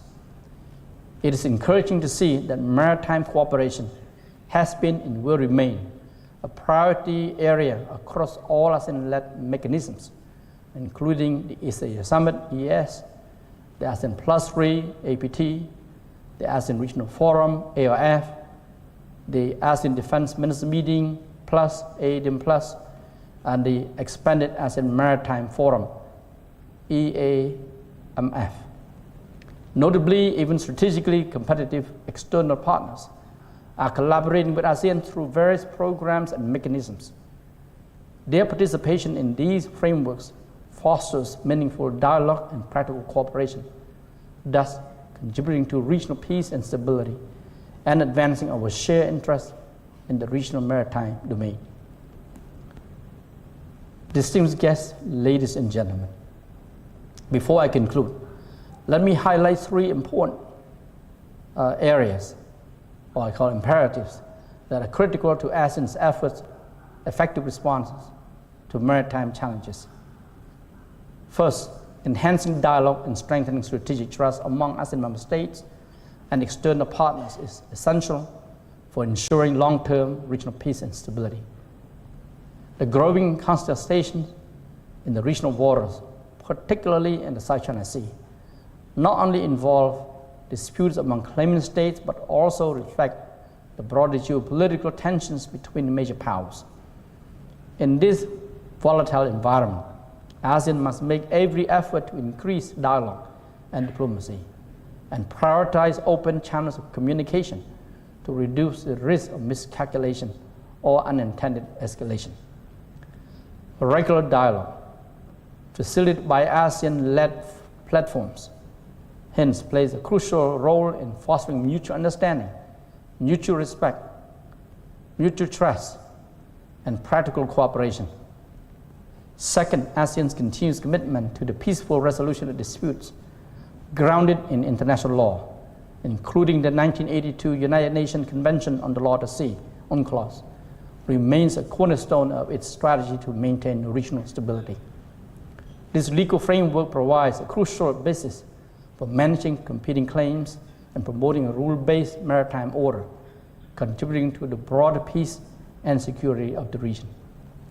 Third, despite competing national claims over territories and maritime jurisdictions, it is crucial to recognize that many of the maritime challenges confronting the region, such as environmental degradation, transnational maritime crime, and IUU fishing, transcend national boundaries. Coordinated action on these fronts is not only desirable, but imperative. For instance, as emphasized in the ASEAN Framework of Action on Marine Debris, combating marine plastic pollution requires both robust national efforts and regional cooperation as marine debris moves freely across borders. Similarly, addressing IUU fishing and maritime piracy necessitates joint civilian and enforcement efforts across jurisdictions. Therefore, ASEAN's whole of community approach ensures that these shared challenges are tackled collectively with the active participation of all relevant member states, stakeholders, and external partners. Southeast Asia's maritime domain is standing at a critical juncture, facing both heightened geostrategic tensions and urgent non-traditional challenges. The complex interplay of these challenges calls for a comprehensive and coordinated approach. ASEAN's strategic vision, grounded in dialogue and consultation, trust building, and adherence to international law remains central to our collective efforts. We fully understand the complexity of these undertakings, given the intricacies of growing major power competition and the crowded landscape of various bodies and mechanisms involved in maritime governance. Yet, we will need to stand firm in our dedication to fostering dialogue, cooperation, and peaceful resolution of disputes and disagreements to ensure that our waters serve as a source of peace and prosperity rather than a breeding ground for insecurity, competition, confrontation, and conflict. Thank you. Thank you, Dr. Kao, for your really valuable insights. So I would like to restate it again that ASEAN emphasizes the importance of the whole government and the whole of community in approaching to address the complex maritime challenges, both traditional threats such as geopolitical dispute in the South China Sea, non-traditional threat like environmental degradation and illegal fishing. So there are so many platforms in ASEAN-led that fostering all collaboration among the sectors and among the government. So thank you. So ladies and gentlemen, I would like to invite the two questions from the audience. Is there any? Yes, please. The man in the middle. Good morning, everyone. I'm Admiral Kolambage, Ambassador for Sri Lanka. Since morning, we heard a myriad of threats in the maritime domain, but I did not hear about another threat that I think is very prevalent, that is the perception warfare. Now, perception warfare has given rise to enhanced militarization, nuclearization, and I believe Indo-Pacific region is now sitting on top of a volcano. I like to call this Indo-Pacific the patient having high fever. Rather than trying to cool it down, we don't do much to cool it down, so we allow the patient is okay walking about, things are okay. Now we heard about the need for middle powers to work together, but at the same time we have other larger groupings for the region as well. Now rather than discussing the same thing, the need, we do understand the threat, we do understand the need to work collaboratively, but we keep on talking about it. So what can we do, really? Who should take the leadership for the Indo-Pacific region to have some meaningful, positive, collaborative, working arrangement to combine all our ideas and to maintain the peace and stability of the region? Thank you. Thank you, sir. So, Ibu? Yes, please. Your Excellency, you ask who should take the lead. I'd say anyone who wants to. The problems are so great that we shouldn't be waiting for somebody else to take the lead and to drag us along. And I think one of the things I like about what I'm hearing today is that sense that we are willing to work together, we are willing to do things, not waiting for some other great power somewhere to tell us what to do. I would like to talk particularly about the issue of disinformation and misinformation, which I think is one that all of us are facing in the region. One of our last papers for AP4D was looking at how do you help create a healthy information environment. I see that as one of the underlying issues for a number of these problems. You know, so if you're talking about grey zone, ICAD, if you're talking about the narratives around territorial disputes, you know, so many of them are enabled by disinformation and misinformation. And in that case, again, it's not just government actors. It's an example of why we have to reach out to a range of actors if we're going to try to solve that problem. So we came up with some ideas for ways that Australia could work with other countries in the region on that particular threat. And I hope anyone who has those sort of ideas keeps pushing them, because we don't have to wait. Well, you very rightly pointed out one particular element, which is about perception. Perception means citizens also, not only governments, officials, but citizens. In this respect, I would like to stress a couple of things which I think are not solely the specifics of the European Union. With many other countries in the world, we share this, but I think this is particularly true when it comes to the European Union principles and values I was referring to before. Of course, we are an integration process based on legality. We have treaties, we have rules, we have laws, we are abiding to international convention and so on and so forth. But legality alone is not sufficient. You need legitimacy. And legitimacy means accountability. You need to be accountable to the people you serve. In Europe, sometimes people like me are described as bureaucrats, at best technocrats. I prefer to revert to the staff regulation of the EU. I am a civil servant. I serve. So it means that I am accountable. So from the moment we are engaging at governmental level into a process ensuring the ownership of our policies, we will be able to tackle partly the concept of war perception and related issues. And it means something, ownership. It means that we have to explain our policies. It means that we have to give an assessment to our citizens, and in particular to the next generation, to the students. Taking the example of Indonesia, this amazing country counts more than 4,000 universities, millions of students. If I'm not mistaken, I speak under your control, dear Ibu Adriani, 10 to 12 million students. So we have to engage with our citizens, with our students, with the think tanks, to explain what is our assessment, what are the challenges, the threats, but also the solutions, the options. And again, as previously mentioned, we need to engage into partnerships. We need also to propose a holistic approach. So it means a mapping of the issues and all the actors, how they interact, to have a better understanding how to provide also some counter narratives when it comes to very assertive statements from assertive nations.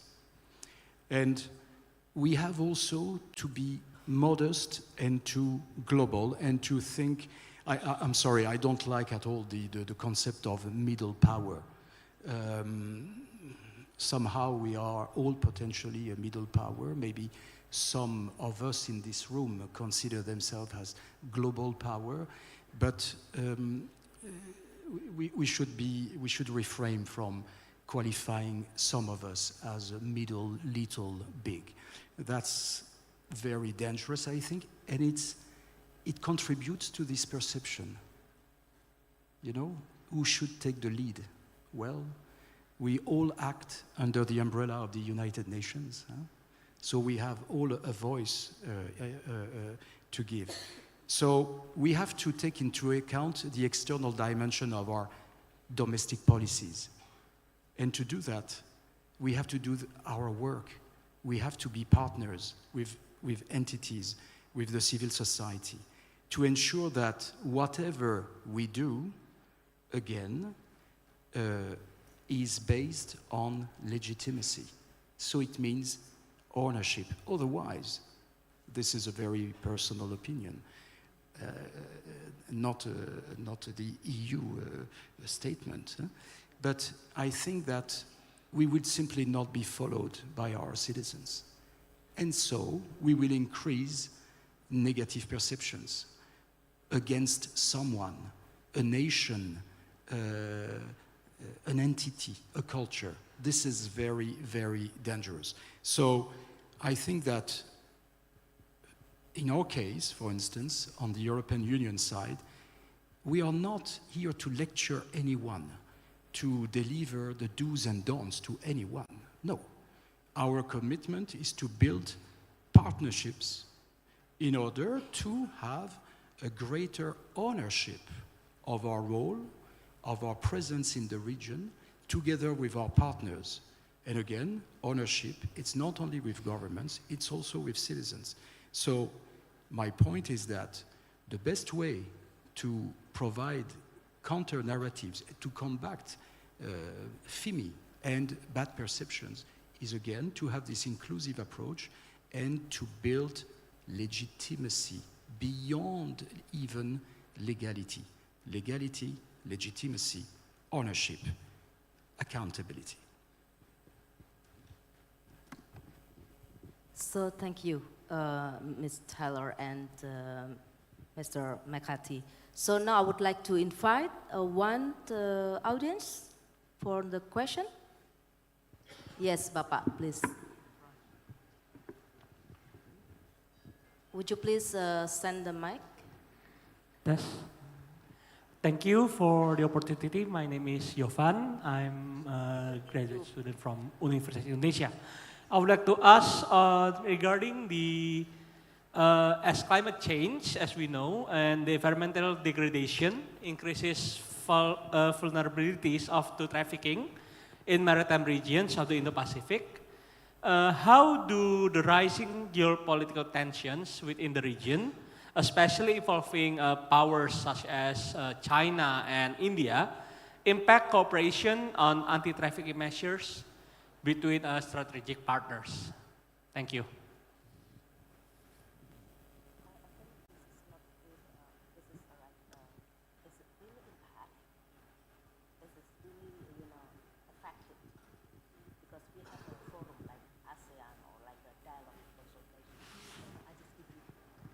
Yes, please, Ibu Melissa would like to comment on that.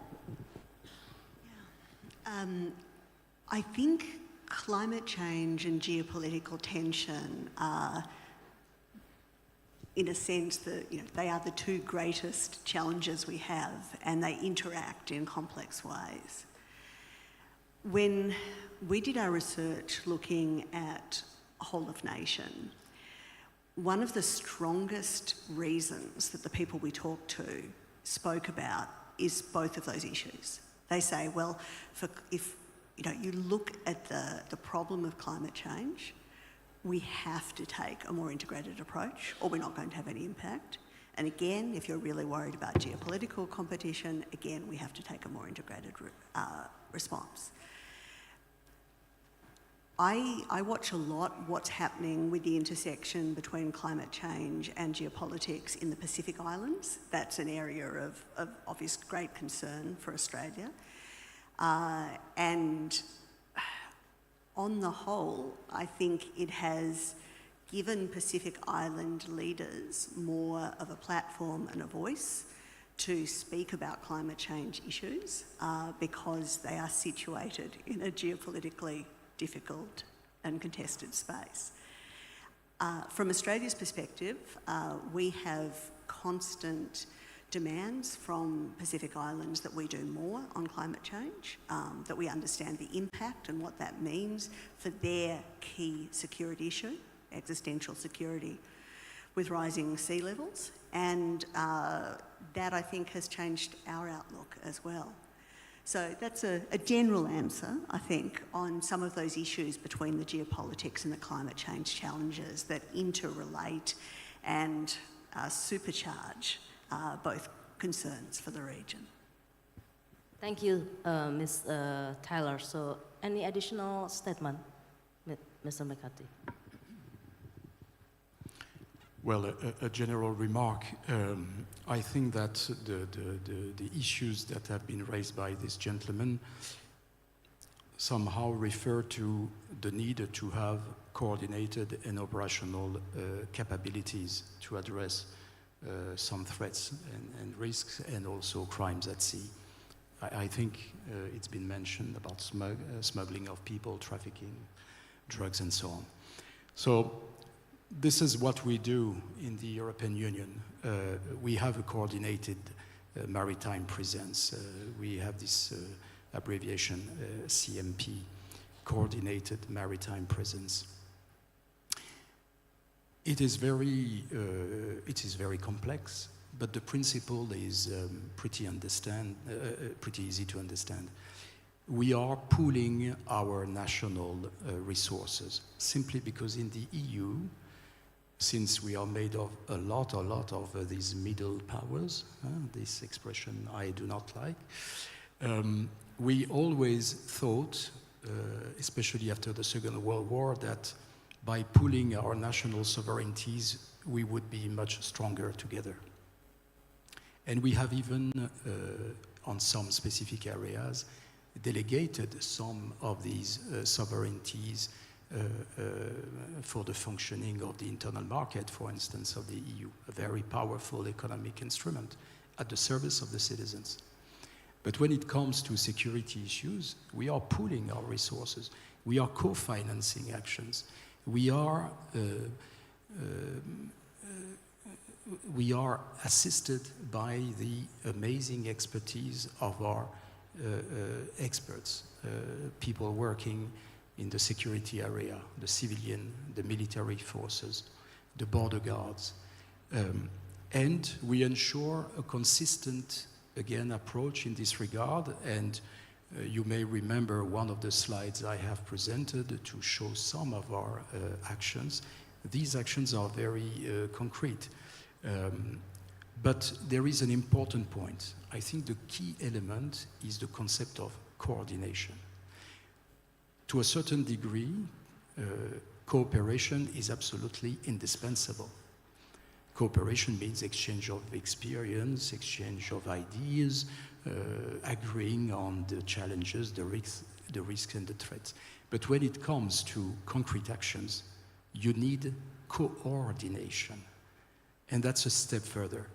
It means that you need, sorry for this Latin expression, primus inter pares. So it means that the peers have to agree to delegate to one of them the ultimate responsibility to, again, take the lead on one specific issue. This is what we call coordination.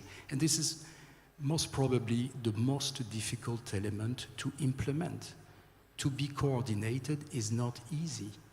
To be a coordinator is a very important responsibility. So it's a challenge, it's a daily struggle, but thanks to the mechanisms that we have put in place over the last 60 years, and especially in the field of foreign affairs and security issues over the last 30 years, the European Union is able, again, to pool resources, expertise, operational capabilities, and to share, by the way, this know-how, because we are willing to, with our partners. So this is the best way to address concrete challenges, threats, crimes at sea, and many other things that are being handled by, since 2000, by the UN Convention, the famous Palermo Convention on transnational organized criminal activities.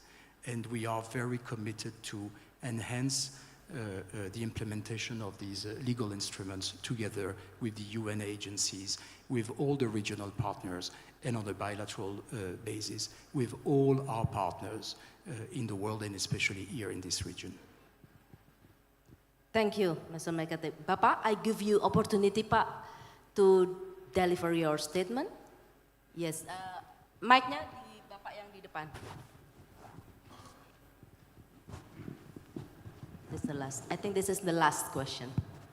Thank you. I'm Lieutenant General Johnny Maruza, Rector of Defense University.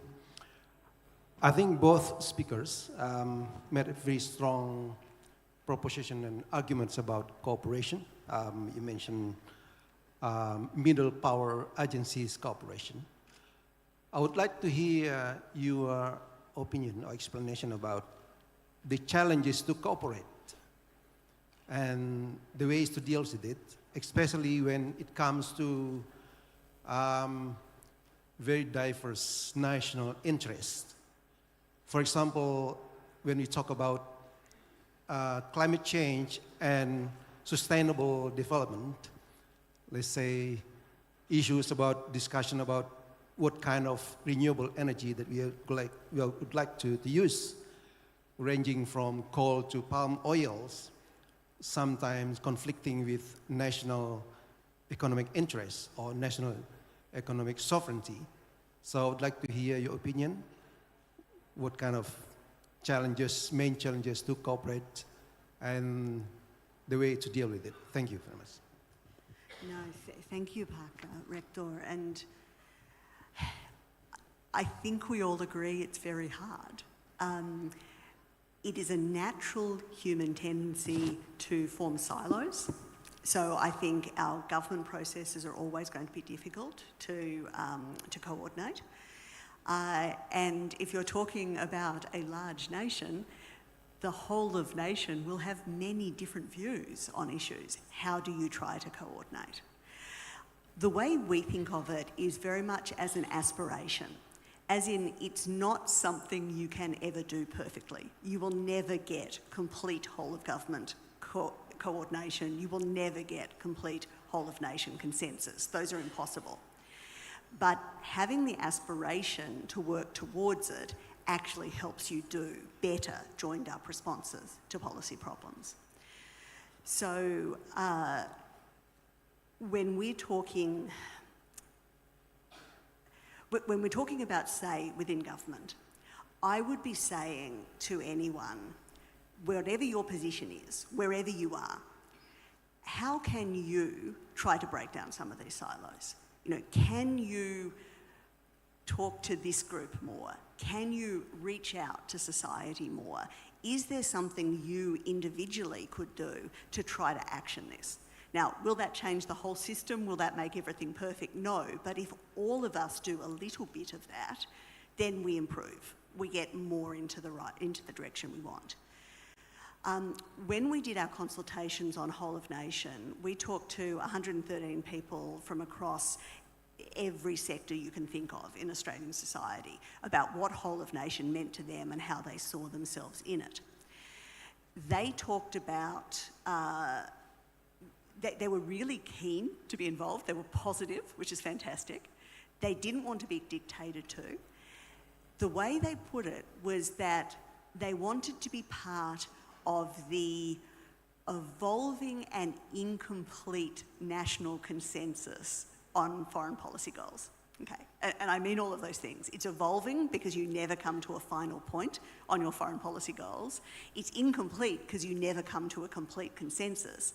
But there is that sense at any given time of what the sort of, the Overton window, what is the main way that society sees particular issues? And that's what you're trying to work with.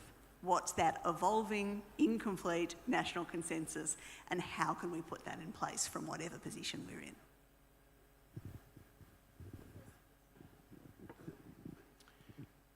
I think this is the most difficult question. And I will just refer to my modest experience over the last 30 years within the EU institutions. Somehow we are a bit specialized in tackling this challenge, to try to reconciliate different interests, sometimes strong interests, and to find commonalities always, because we are somehow driven by this willingness to achieve results, but not against our different partners and our different member states inside the EU, with them.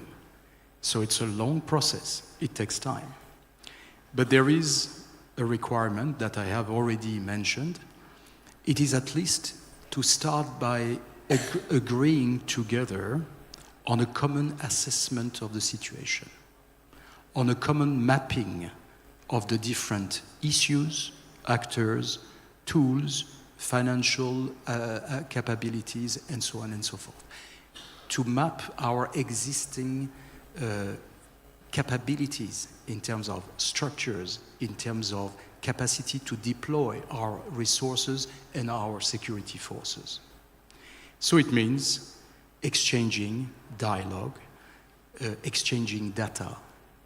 And you can't do this if you have not agreed at the highest political level of the need to create structures and mechanisms towards either cooperation, either up to coordination. So it means, again, pooling and sometimes sharing our competences, our sovereignties to a certain extent, for the common good of a particular community. This is what we do in the European Union for the last 60, 70 years, step by step, progressively, based on ownership. Sorry to be so obsessed with this notion, but it's very simple to understand. You cannot go alone, isolately, without all your member states, all your partners, simply because you think that you have found the best solution. You have to convince everyone this is the right path, this is the right way. In our system, we have basically, in a nutshell, at the risk to make a caricatural presentation, we have two big ways to proceed, to find common denominators. We want to either have single rules, meaning harmonization, obviously not in the security field, or finding on mechanisms of exchange best practices. I was dealing some decades ago with justice and home affairs, a very sensitive sector, with civilian and security institutions. And again, we were really putting in place cooperation concrete mechanisms. And since we had decided at that time not to harmonize our rules, because it was too complicated, it was not in our treaties, but we had agreed on something, best practices among practitioners. And step by step, you are building common understanding of the issues, and you agree on the issues. If you agree on the mapping of the issues, of the threats, of the risk, if you have well identified your respective capabilities, then you may have a chance to come to this indispensable step, which is a strategy. And that strategy must be backed by the concept again and again and again of ownership by the governments. And you need to explain it to your citizens, because you need to embark them to a certain extent in this process. So it's a long, step-by-step processes. But again, like the motto of Indonesia, which is the same in the European Union, we are 27 countries, nations, peoples, and we are very different in many respects. But we have this motto, the same than in Indonesia, united in diversity. This is not only a philosophical motto, this is not only a political motto, this is also a motto that is valid on security issues. We are very different, we have different backgrounds, but in the end, we decide to have the same assessment, the same willingness to engage into a collective response, holistic, and we want to have ownership, so we need to explain, to convince, and not only the authorities, but also the citizens. This is the right path. Thank you. Thank you, Mr. Mekati. So, Excellencies, ladies and gentlemen, in conclusion, that as a countries and the Indo-Pacific region, we face significant security, not only food and energy security, but also economic challenges amidst the global uncertainty and unbalanced contestation. So while shifting the power dynamic over opportunities, they also risk increasing tension. This situation calls for a more coordinated approach from all nations, maximizing efficiency by aligning various tools and actors, and also the whole of government approach and strategy for elevating the maritime security strategic issue that can support regional stability, prosperity, resilience, and freedom for coercion. So, ladies and gentlemen, let us give a big applause for the speakers. Once again, thank you. Thank you very much, moderator and also speaker for plenary session 1. For next, we would like to have token of appreciation to the speakers and moderator of session 1, then followed by group photo. So therefore, may we kindly invite to the stage the interim governor of Lemhanas, Lieutenant General Eko Margiono, to deliver token of appreciations to the speakers and moderation of session 1.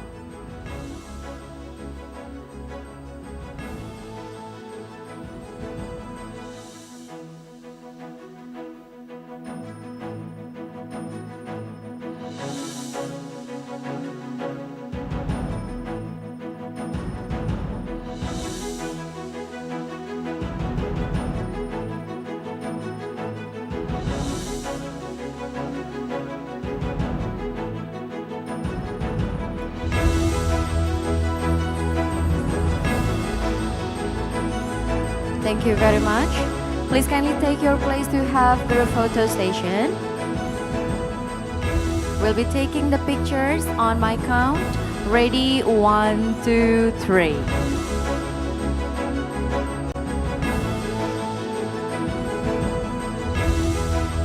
Thank you very much, ladies and gentlemen. Could we give a round of applause for the speakers and moderator for the first session? Thank you for the wonderful discussions, and you may now kindly return to your seat.